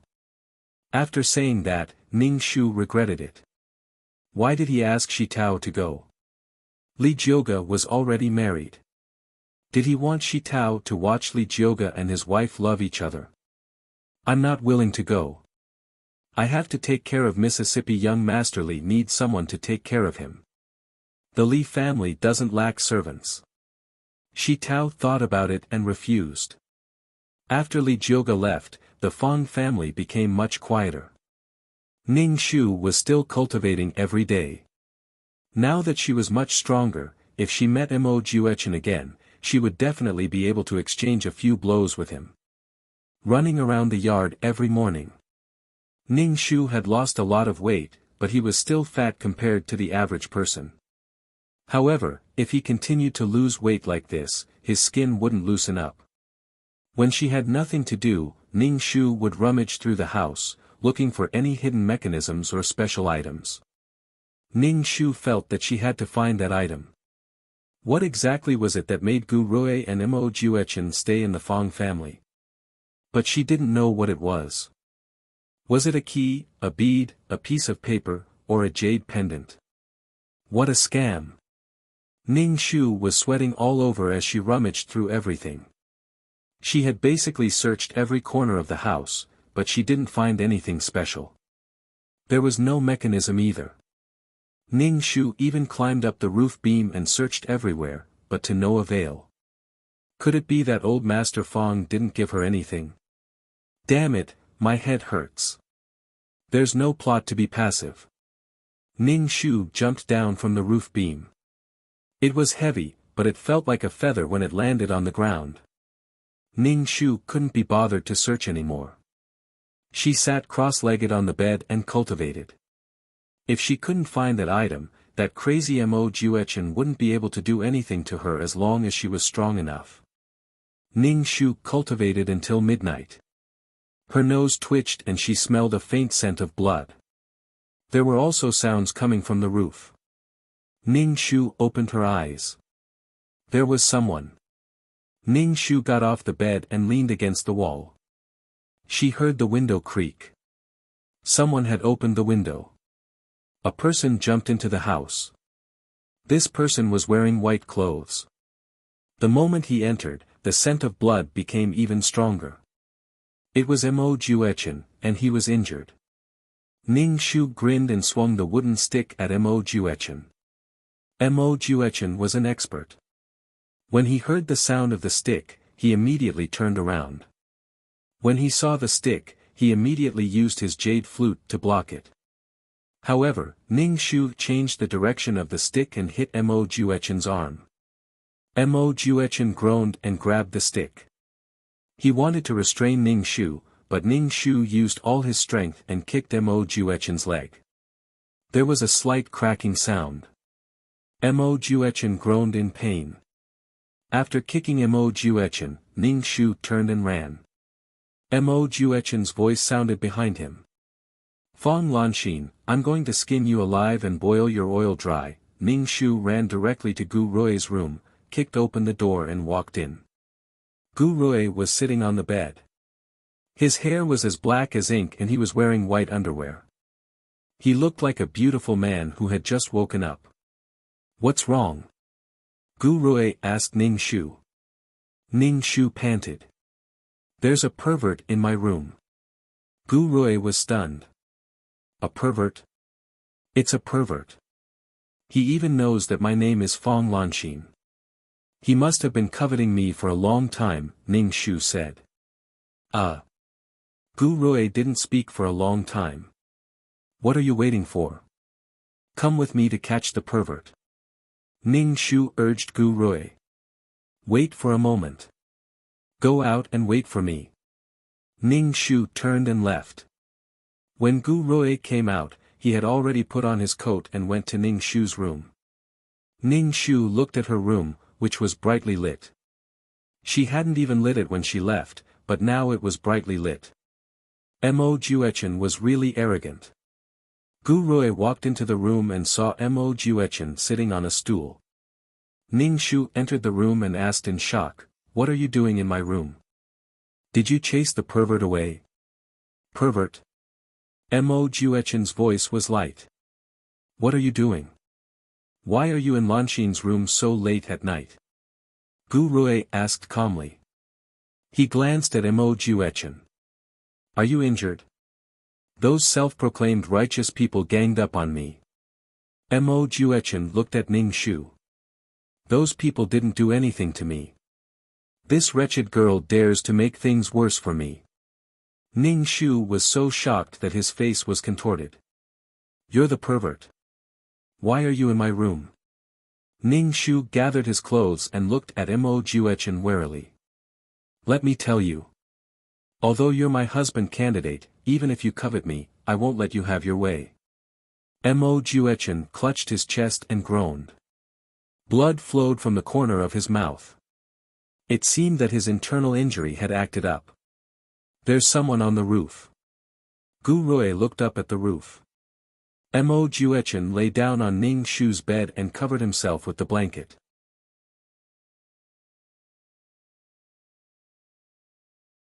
Chapter 1071. The tiles on the roof creaked softly. From the sound of it, there was more than one person. Mo Juechen was indeed being attacked. Mo Juechen burrowed under the blanket.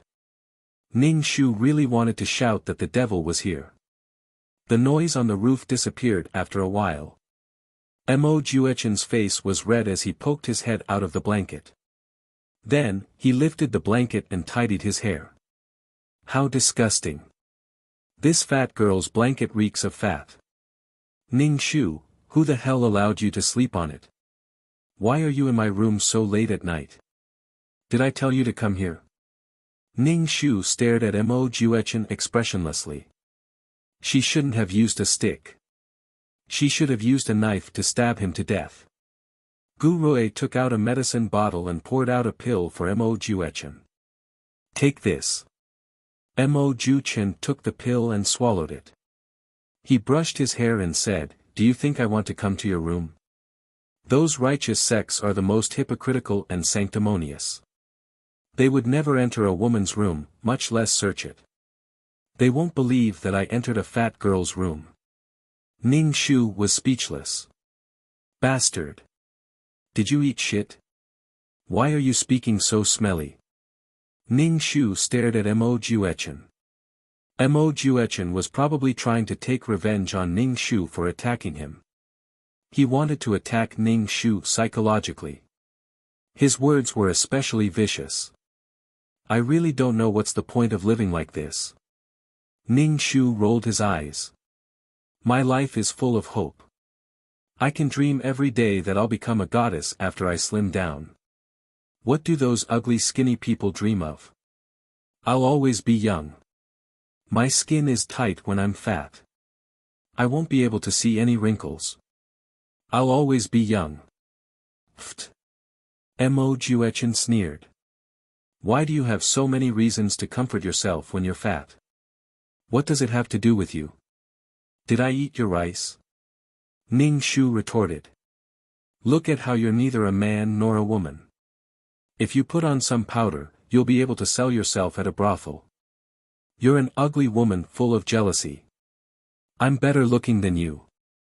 What reason do you have to live?" Mo Juechen said proudly. "Jealous of my celestial beauty. Fuck."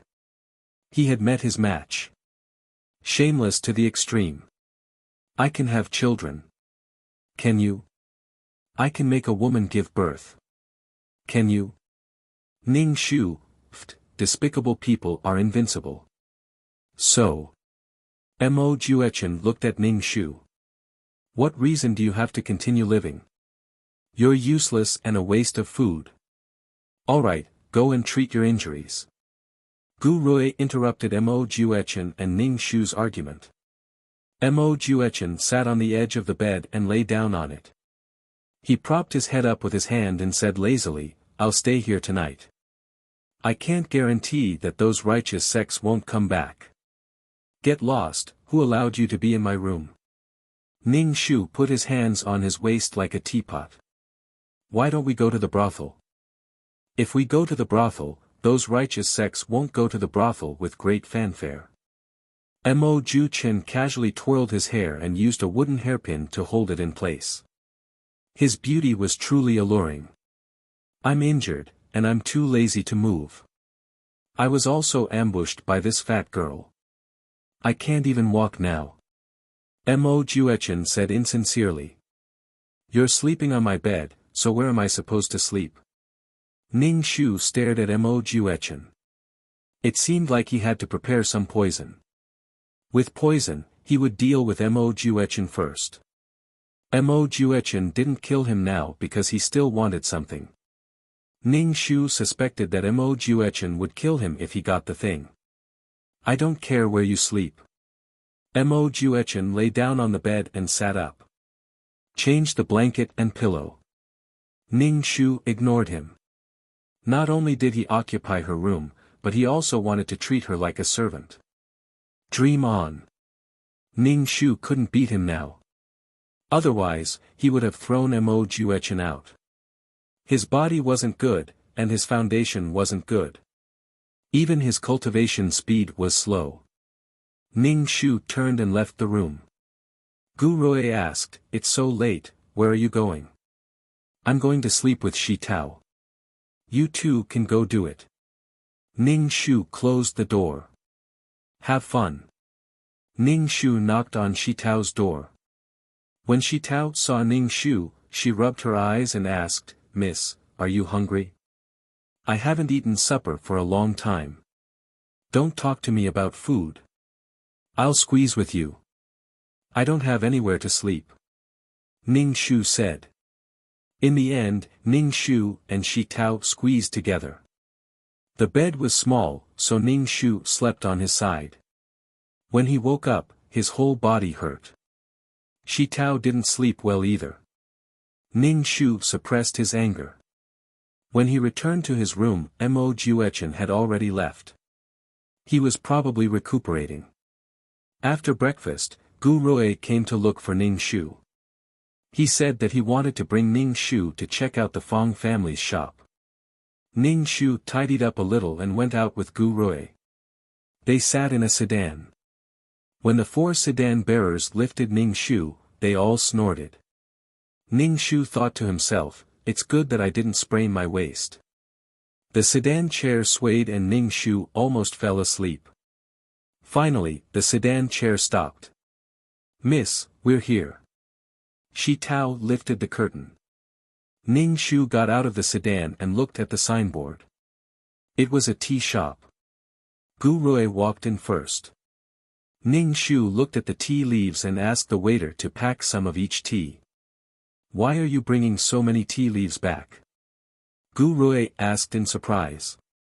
"I have to try the tea leaves," Ning Shu said. "They can also help with weight loss." Gu Rui nodded. "Okay." Next, they went to the medicine shop. Ning Shu asked the waiter to get some medicine. "You want to take medicine?" Gu Rui shook his head. "You can't take medicine blindly." "It's okay. I have a prescription for weight loss. I want to lose weight." Ning Shu asked the waiter. "Do as I say." Next, they went to the grain shop. Ning Shu got some rice. Gu Rui saw that Ning Shu wanted to get something every time they went to a place. He was not in the mood to take Ning Shu around. Ning Shu's figure was very eye-catching. Wherever he went, people recognized Ning Shu at a glance. The Fong family's miss was a big fat person. "I'll give you the account book. If you don't understand anything, ask me. If I'm not at home, ask the accountant," Gu Rui said when they got home. Ning Shu narrowed his eyes and asked, "Why do you want me to learn all these?" "I feel like you're leaving." Gu Rui nodded. "I'm planning to leave the Fong family. I have something to do." "Where are you going?" Ning Shu asked. Could it be that he was going to complete the restoration of the country? Ning Shu said with annoyance, "Can't you not leave? You see, I can't take care of the family's affairs. What will I do if you leave?" "It's okay. Every shop has a shopkeeper. You can check the accounts every month. You don't need to worry." Gu Rui said gently.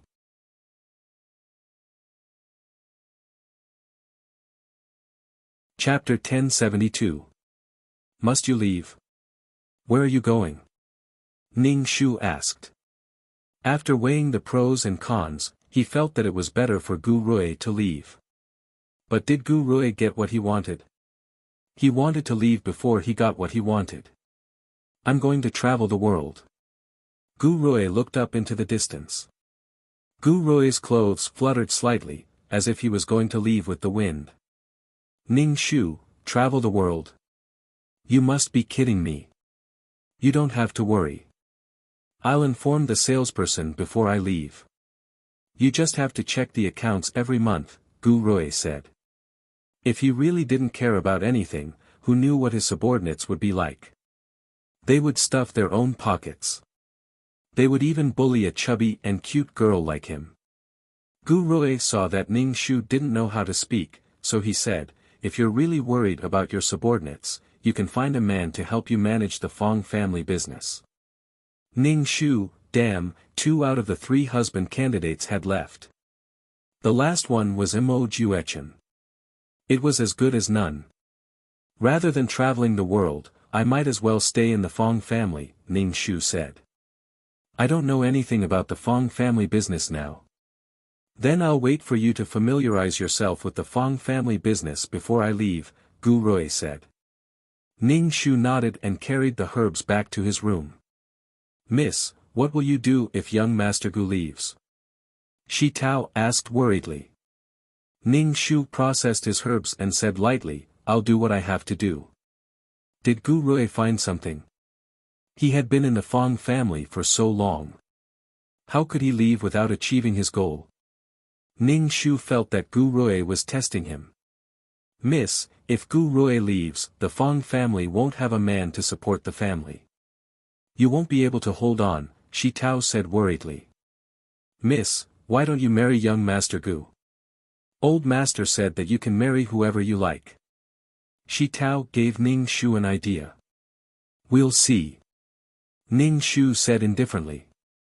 His hands were busy making poisons. It had been a long time since he last made one, so he was out of practice. Miss, why aren't you worried at all?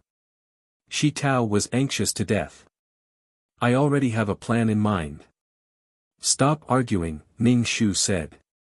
Shi Tao heaved a long sigh. It's good that Miss has a way. Ning Shu stored the poison powder in a bottle and placed it in his pouch. If Mo Juchen barged into his room in the middle of the night, he would let him have a taste of the poison. Just as Ning Shu was about to teach Mo Juchen a lesson, Mo Juchen jumped into the room through the window. Ning Shu rolled his eyes. There was a good door. Why did he jump out of the window? How vulgar. Ning Shu's fat hand touched his waist.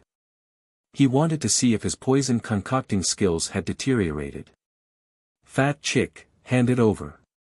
Mo Juechen stretched out a slender hand towards Ning Shu. This hand was not bad. He could play with it for a year. What is it? Why do you keep asking me for things? Do you have to let me know what it is? Ning Shu also wanted to know what it was. What was it that made Gu Rui and Mo Juechen so obsessed? Stop acting dumb, fat chick.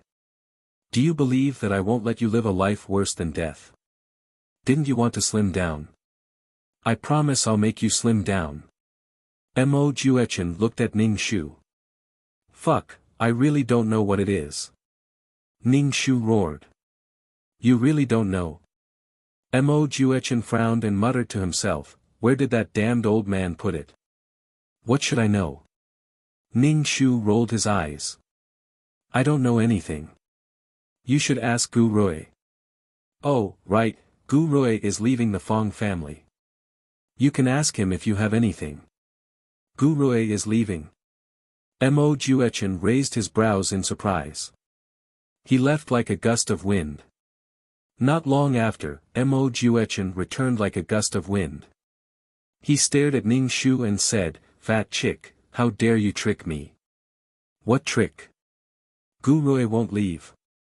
Ning Shu stared at Mo Juechen's face. He really wanted to see what it would look like if he sprinkled some powder on it. Just thinking about it made him excited. You'd better hand it over. I don't believe that your father didn't give it to you. Mo Juechen tilted his head and looked at Ning Shu.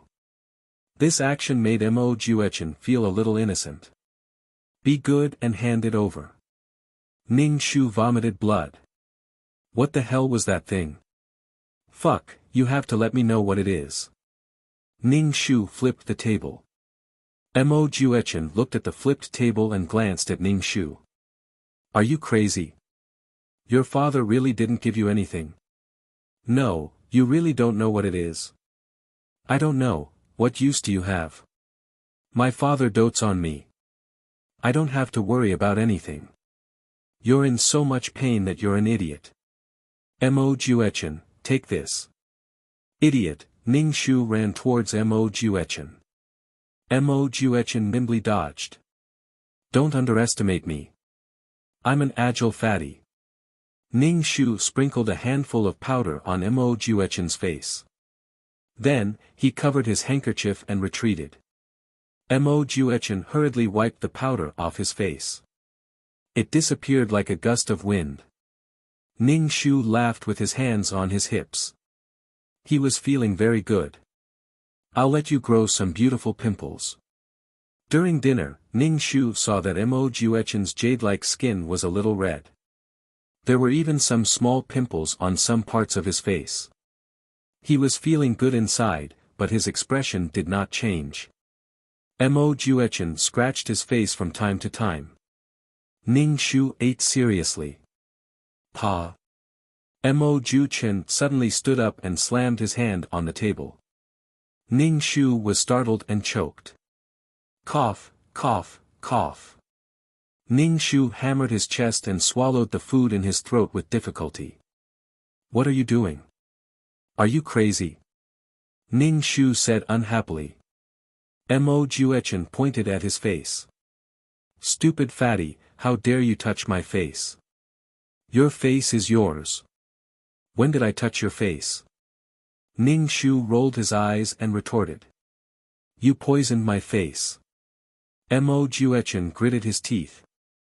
He was so agitated that blood rushed to his head. Mo Juechen felt his face itch even more. Hand over the antidote.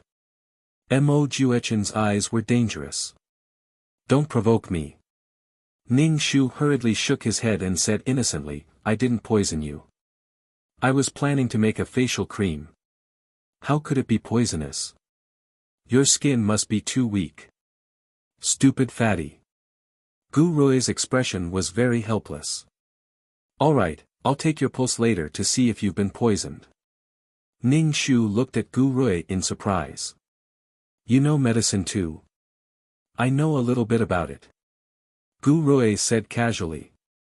Gu Rui was really multi-talented. He knew how to do business, medicine, and what else? Ning Shu felt that Gu Rui definitely knew how to be a ruler. It was impossible to learn so many things without a purpose.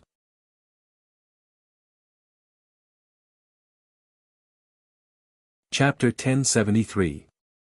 After dinner, Gu Rui took Mo Juechen's pulse. The two of them sat together, and it was pleasing to the eye. Ning Shu moved his chubby body over to break the painting. With Ning Shu in the same frame, the painting changed immediately. How is it? Can Mo Juechen's face be preserved? It would be a pity if he can't. Ning Shu shook his head regretfully as he asked Gu Rui. Gu Rui glanced at Ning Shu and retracted his hand. He'll be fine after taking some medicine. The powder you use to make the facial cream is poisonous. Ning Shu quickly shook his head. That's impossible. I have a prescription. Besides, sores are actually detoxifying. Shut up, fat girl. If you dare say another word, I'll make sure you die a horrible death. Mo Juechen looked at Ning Shu. Don't think that I don't dare to kill you. Let's see who kills who. Ning Shu pursed his lips and turned to leave. Lan Xin, wait. Gu Rui called out to Ning Shu. Ning Shu looked back and smiled, the fat on his face trembling. What's the matter? Nothing. Gu Rui waved his hand. It's cold. Cover yourself with a blanket when you sleep. Ning Shu nodded, the fat on his face moving like waves. You too. Cover yourself with a blanket. Ning Shu looked at Mo Juechen. I didn't expect it to be a poisonous mask. Thank you for testing the poison. Mo Juechen looked at Ning Shu with a dangerous gaze. Ning Shu skipped away. The flesh on her body was so pure that it started to jiggle unpretentiously. Mo Juechen rolled his eyes and said to Gu Rui, why don't you just ask the fat girl for the mask? Are you her godfather or her daughter? Can't you go overboard? Gu Rui said. Mo Juechen rolled his eyes. You don't seem like someone who would be so protective of women. Besides, a fat girl is neither fragrant nor jade. How long are you going to stay here? Mo Juechen scratched his face as he said, if I don't teach her a lesson, she won't know what's good for her. Don't tell me you're going to marry that girl. Mo Juechen raised his eyebrows as he looked at Gu Rui. Gu Rui said indifferently, you don't want your face anymore. It doesn't matter. There are plenty of godly doctors in the pugilistic world. Mo Juechen shrugged. Gu Rui stood up and left. Hey, give me the antidote first. Ning Shu returned to the room and said, Shi Tao, you should go and eat too. Then go and rest. Yes, Mississippi, call me if you need anything. Once Shi Tao left, Ning Shu began to concoct the poison. The poison he had used on Mo Juechen was just an appetizer. The next time that fellow provoked her again, he would let him experience the pain of being bitten by 10,000 insects. Ning Shu expressed his displeasure at being called fat girl all day long. Tomorrow, she would call him ugly. Ning Shu put the successfully made medicinal powder into the bottle, put the cork in the bottle, and then put it in the pouch. There were already a few bottles in the pouch. Ning Shu rubbed his eyes. It was already late. Ning Shu lay on the table and kept thinking. What exactly did old Master Mo leave behind? Where would this item be placed? Ning Shu picked up the white candle on the table and placed it in the lantern. He carried the lantern out of the room and planned to take a look at the ancestral hall. He wanted to see if old Master Mo had placed the item there. The winter night was especially cold. The surroundings were pitch black and there was no one outside. The cold wind whistled, causing the lantern to sway. Ning Shu gathered his furry cloak and walked lightly towards the ancestral hall. With a creak, Ning Shu gently pushed open the door of the ancestral hall. The room was pitch black. He didn't know if it was because the ancestral tablets were placed in the room, but it felt very eerie. Ning Shu entered the room and closed the door. He took out a torch and lit the candle on the table. Ning Shu looked at the rows of tablets. There was one that was relatively new. It was old Master Mo's tablet. Ning Shu patted his chest, feeling a little sad. Putting down the lantern, Ning Shu bowed. Ancestor, please don't blame me. Please don't blame me. Ning Shu started to feel around the tablets. He moved each tablet once and touched the table to see if there were any traps. He even poured out the ashes from the incense burner. But he didn't find anything special. Ning Shu jumped up onto the roof beam. Ning Shu searched all the places that could hide things, but he didn't find anything. Ning Shu couldn't help but feel a little discouraged. Where did old Master Missouri place the item? This place had probably been searched by Gu Rui and Mo Juechen. How could she find anything? Ning Shu was so tired that he was panting. He sat on the roof beam and panted. This was the bad thing about being fat. It was too much of a burden on the heart. Just a little vigorous exercise would cause the heart to beat wildly. It required a long period of exercise. Ning Shu was covered in dust and felt a little itchy. He prepared to go back. Ning Shu couldn't help but roll his eyes. He felt that his life was so miserable. He had been cheated by 2333. But just as Ning Shu was rolling his eyes, he saw a different tile above his head. It was emitting a faint light. Ning Shu stood up and took out the tile. This tile was an ordinary glazed tile. And it was very small. It was almost hidden by the other tiles. If it wasn't for the light, Ning Shu wouldn't have noticed it. Ning Shu jumped down from the roof beam with the tile. He sat on the futon and held the candle close to the tile. Through the light, Ning Shu saw that there was a shadow in the tile. Ning Shu stretched out her foot and crushed the tile. Inside the tile, there was a piece of leather. The leather was very thin, and it felt very smooth to the touch. It was a little like human skin. Ning Shu opened it. It was a very abstract drawing of mountains and rivers. It looked a little like a road map. Other than that, there was no word on it. Ning Shu used his hand to wipe the lines on the leather. It couldn't be erased. Treasure map. TSK, this plot. So this was what Mo Juechen and Gu Rui wanted. Ning Shu stuffed the leather into his arms and put the ashes back into the incense burner. He tried his best to restore the item. He picked up the broken tiles on the ground and left the ancestral hall with the lantern. After leaving the ancestral hall, Ning Shu threw the broken tiles into the fish pond. Ning Shu went back to his room and let out a long breath. He patted the dust off his body and took out the map. Ning Shu rolled his eyes. If he wanted to make a map, he should make it more detailed. If he met someone with a low IQ, they wouldn't even know what the map was. Ning Shu folded the map and put it in his wallet. This leather was really mysterious. It didn't have any smell and was so thin. It was as thin as a cicada's wing. When it was folded, it was still very thin. What kind of leather was this? Ning Shu moved his neck. His body was a little itchy.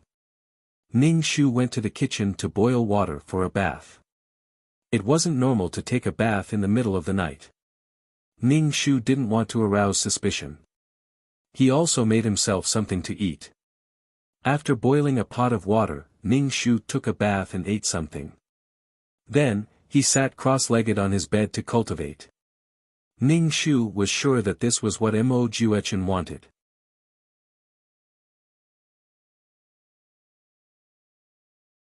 Chapter 1074. If it was really a treasure map, Ning Shu decided to go and see what treasures were hidden there. Ning Shu didn't know what the original owner's wish was, nor did he know what she wanted to counterattack. Since Gu Rui was leaving, she had to protect the Fong family's assets. She didn't know what had happened to make Fong Lanxin so desperate that she had to sacrifice her soul to counterattack.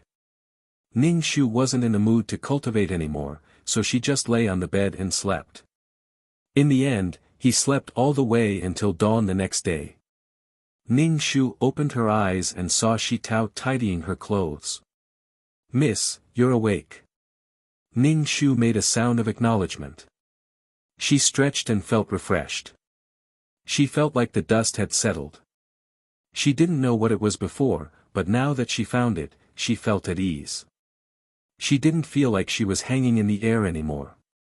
"Miss, where are the clothes you wore yesterday?" Shi Tao was looking for Ning Shu's clothes in the wardrobe. Ning Shu reached out and touched the pouch under her pillow. "In the basin. I didn't sleep well last night, so I took a bath." Ning Shu said. Shi Tao quickly said, "Miss, why didn't you call me when you wanted to take a bath? It's so cold, you need a charcoal basin. Otherwise, you'll catch a cold." "I just took a bath. It's fine," Ning Shu said casually. Shi Tao helped Ning Shu put on her clothes, and Ning Shu hung the pouch at her waist. Shi Tao looked at the pouch. "Miss, change the pouch. It doesn't match the color of the clothes." "Okay, I'll take it," Ning Shu said. Shi Tao didn't say anything and just combed Ning Shu's hair. "Keep it simple. I'll go outside later," Ning Shu said. After familiarizing herself with the place, Ning Shu walked around the courtyard. However, Ning Shu found Mo Juechen, who was standing on top of a roof and acting cool. Ning Shu found his aloof demeanor rather amusing. What a coquettish man. Ning Shu touched the pouch at her waist, guarding against Mo Juechen. Ning Shu kept thinking, isn't it cold standing on the roof? Just looking at Mo Juechen's clothes fluttering in the wind made Ning Shu feel very cold. As if sensing Ning Shu's gaze, Mo Juechen turned to look at Ning Shu. "Pfft, ha ha ha." Ning Shu burst into laughter when he saw Mo Juechen's face. Mo Juechen's face was red, and even a little swollen. Coupled with his white clothes, it was simply too hilarious. Mo Juechen looked at Ning Shu calmly. Ning Shu flew over and attacked Ning Shu with a fierce move. Ning Shu had long wanted to test his skills. He clenched his fists and charged towards Mo Juechen. Mo Juechen's eyes flashed with disdain when he saw that Ning Shu wanted to fight him head-on. Ning Shu met Mo Juechen's attack with a fierce gust of wind. The two of them exchanged punches and kicks. Although Ning Shu was fat, he was much more agile now. Mo Juechen couldn't do anything to Ning Shu because of his weight. Mo Juechen was getting more and more surprised. When his fist met Ning Shu's, he was pushed back 2 steps by Ning Shu's strength. Mo Juechen straightened his body and narrowed his eyes. He rotated his wrist. "You know martial arts?" Ning Shu smiled shyly. "There are many things about me that you don't know." Mo Juechen was disgusted by Ning Shu's pretentious expression. When did you learn martial arts? I won't tell you, Ning Shu said gently. Mo Juechen was speechless. I used to think that you were fat, but now you're disgusting. Mo Juechen didn't even look at Ning Shu. What are you trying to do, old fox? Who are you talking about? Ning Shu stared at Mo Juechen expressionlessly. It was as if he was saying, if you say something wrong, I'll kill you. Your father is an old fox. Mo Juechen, take this. Ning Shu charged at Mo Juechen like a bouncing ball. Mo Juechen dodged Ning Shu's attack. Mo Juechen realized that the fat girl was very strong. Mo Juechen didn't want to fight a bull head-on. Take out the antidote. Mo Juechen reached out to Ning Shu. Don't think that I don't know that you've poisoned me. Ning Shu shook his head. I didn't poison you. I already said that the powder is used to make facial cream. You have pimples because your skin is too weak. It's too irritating. Mo Juechen stared at Ning Shu. If you dare to apply a layer of facial cream on your face, I'll believe you. Ning Shu was speechless. Didn't Gu Rui say that you're still heaty? You just need to vent your anger. Ning Shu turned to Mo Juechen and said, I have some medicine for the fire. But tell me, what is it that you've been asking me for? Ning Shu wanted to ask if it was a treasure map. Then let's talk in the pavilion. Ning Shu said. I'll treat you to some desserts. Mo Juechen snorted and walked towards the pavilion. Ning Shu followed behind Mo Juechen. Your father didn't give you the item? Ning Shu asked. Fuck, the answer is the same no matter how many times you ask. My father didn't give me the item. I don't know what you're talking about. Ning Shu rolled his eyes. 300 years ago, Ning Shu, is this the start of a fantasy story? 300 years ago. So what? Who allowed you to interrupt me? If you act like this, you'll be unloaded in the church and have your intestines pulled out. Pull out your intestines. Eat laxatives. Damn fatty, don't test my patience. If I want to kill you, it'll be as easy as crushing an ant. I still have tens of thousands of followers. Mo Juechen gritted his teeth, making the red spots on his face even more obvious. Ning Shu pursed his lips. You were beaten up like a dog and surrounded like a dog. You're not embarrassed to show off. There were so many dark histories. Fong Lanxin. Mo Juechen slammed his palm on the stone table, causing it to split into two. He almost smashed Ning Shu's leg. Ning Shu hurriedly stood up and lifted half of the stone table. Come on, lift it up if you can. The veins on Mo Juechen's forehead throbbed. He sat down and took a deep breath. Where were we? Ning Shu put down the stone table and said, 300 years ago. Yes, 300 years ago, Jia country relied on a group of humanoid monsters who didn't know pain, fatigue and couldn't be killed to conquer this country. Jia country. Gu Rui was the prince of Jia country. However, Jia country was gone now. What are those things that don't know pain and fatigue? Ning Shu asked. They were a bit like zombies. Damn fatty, will you die if you don't interrupt me? I already said that they're monsters, monsters. Mo Juechen said in a low voice. Ning Shu let out a long breath. He felt that Mo Juechen was a chinibu. I want to be the villain. I want to kill people. I can't stand those sanctimonious people. Continue, Ning Shu said. After Jia country was established, these monsters disappeared. Even the imperial tutor who controlled them disappeared. Even when Jia country's royal family was forced to abdicate, the imperial tutor didn't appear. I have a question. Can the imperial tutor live until Jia country is destroyed? Ning Shu raised his hand and asked.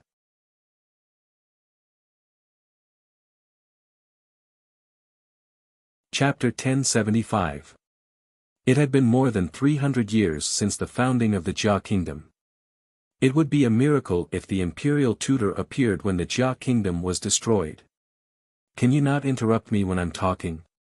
What I mean is that those monsters did not appear when the Jia kingdom's royal family was attacked, Mo Juechen said coldly. If those monsters were here, the Jia kingdom would not have been destroyed. Ning Shu nodded. Continue. There are rumors that the imperial tutor is dead. Those monsters are guarding his grave, but no one knows where the grave is. It is said that there are treasures in the grave that can rival an entire country. There are also secret martial arts manuals that can make one the best in the world. Mo Juechen looked at Ning Shu. Gu Rui's target is those monsters, and your target is the secret martial arts manuals. Ning Shu thought about what had happened and understood what was going on. Gu Rui's target is those monsters. Of course, there are treasures that can rival an entire country. If you want to revive the country, you can't do it without money. Mo Juechen scratched his face. Ning Shu stretched out his hand. Give me the antidote. Ning Shu shook his head. I really don't have the antidote. Ning Shu stood up, took 2 steps back, and ran away. As he ran, he shouted, ugly people are always causing trouble, damn fatty, I'm going to kill you. I'm going to chop you into pieces. Ning Shu slowly returned to his room. He touched the pouch. If he guessed correctly, this should be the map of the imperial tutor's grave. So he was going to dig up someone's grave. Ning Shu felt that those monsters that did not know pain were like zombies. Miss, it's time for breakfast. Hurry and eat. Ning Shu walked into the room. Shi Tao had already prepared breakfast. Ning Shu nodded and sat down to eat. Miss, you've been wearing this pouch for a few days. Take it off and let me wash it for you, Ning Shu said. Ning Shu waved his hand. No need. But miss, it's a little dirty. Shi Tao looked at the pouch on Ning Shu's waist. I'll give you the pouch later. Ning Shu waved his hand. Shi Tao was a little unhappy. Miss, what's wrong with you recently? You don't eat much and you run around every day. Your body won't be able to take it. It's okay, I know what I'm doing. Ning Shu smiled and pinched his face. Do you feel that I've lost a lot of weight recently? Shi Tao shook her head expressionlessly. I don't think so. Miss, you're still the same. Recently, your face has lost its oily luster, and your complexion has turned ugly. Miss, you can't torture yourself like this. Ning Shu was speechless. Glossy. Forget it, go do your work. Ning Shu waved his hand helplessly. Ning Shu looked at the bronze mirror and massaged his body. Although he didn't lose weight, Ning Shu felt much better. His head wasn't groggy, and he had never felt so refreshed before. It was fine as long as she was comfortable. Whether she could slim down or not was another matter. Well, it was easy for fat people to meet true love. If someone liked you when you were fat, what else could it be but true love? However, he might be lonely for life. TSK. He really wanted to use a knife to cut off his skin. Ning Shu took out the things in the pouch and changed it to a new one. Ning Shu looked at the map that was as thin as a cicada's wing. This map was so simple that Ning Shu was really confused. How could he know where he was from such a simple map? If he couldn't find the place, would he destroy the map? However, if the map was destroyed, would Gu Rui and Mo Juechen let her off? By then, Mo Juechen would really squeeze all the fat out of her. Gu Rui wasn't such a violent person, but violence in one's mind was the most terrifying. It would often make one wish for death. Ning Shu thought for a moment before folding the leather and putting it in the pouch. Shi Tao walked into the room and saw Ning Shu putting something in the pouch. She hurriedly asked, Miss, what is this? It's nothing, just a handkerchief. Shi Tao shook her head, looking a little confused. However, she kept looking at Ning Shu's pouch from time to time. It's nothing, you can go and do other things. Ning Shu waved her hand at Shi Tao. Miss, what's wrong with you? Why do you keep asking me not to follow you? In the past, Miss always asked me to follow you. Why do you keep asking me to leave now? I feel like Miss doesn't need me anymore. Ning Shu smiled and said, I'm planning to go back to sleep. I won't be able to sleep if you stay by my side while I sleep. All right. Shi Tao nodded. Miss, I already said that you shouldn't work too hard. It's very tiring. Ning Shu nodded and fell onto the bed.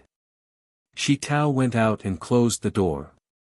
Ning Shu immediately sat up and began to cultivate with her legs crossed. As she cultivated, Ning Shu felt a gaze on her. She opened her eyes and saw Mo Juechen leaning against the window, staring at her. Ning Shu was speechless. Fuck, is this bitch trying to sneak up on me? Ning Shu immediately jumped up and went into a defensive position. In the end, she hit the top of the bed. Ning Shu grimaced in pain. Then, the bed collapsed with a thud. Ning Shu was speechless. Mo Juechen sneered and jumped into the room through the window. He shook his head and looked at Ning Shu. Stupid fatty. Ning Shu crawled up from the collapsed bed. Ugly. Can I beat you to death? Mo Juechen raised his fist and threatened Ning Shu. Ning Shu patted the dust off his body. Why are you looking for me? Mo Juechen coughed. Ning Shu reached out his hand. Ning Shu's eyes darted around and he shook Missouri Juechen's hand. Hello, hello. Mo Juechen rolled his eyes and shook off Ning Shu's hand. He wiped his hand on his body and sniffed it. It stinks. Ning Shu, fuck off, what's the matter? If you're here to mock me, then get lost. Ning Shu patted the dust off his body. Mo Juechen waved the dust off his body. Hand over the thing your father gave you. You better hurry. Mo Juechen stretched out his hands. His hands were slender, white, and as smooth as jade. Who knew how much blood these hands were stained with? I don't know what it is. How can I give it to you? Ning Shu was confused. Didn't I tell you that I'm going to find the map of the state tutor's tomb?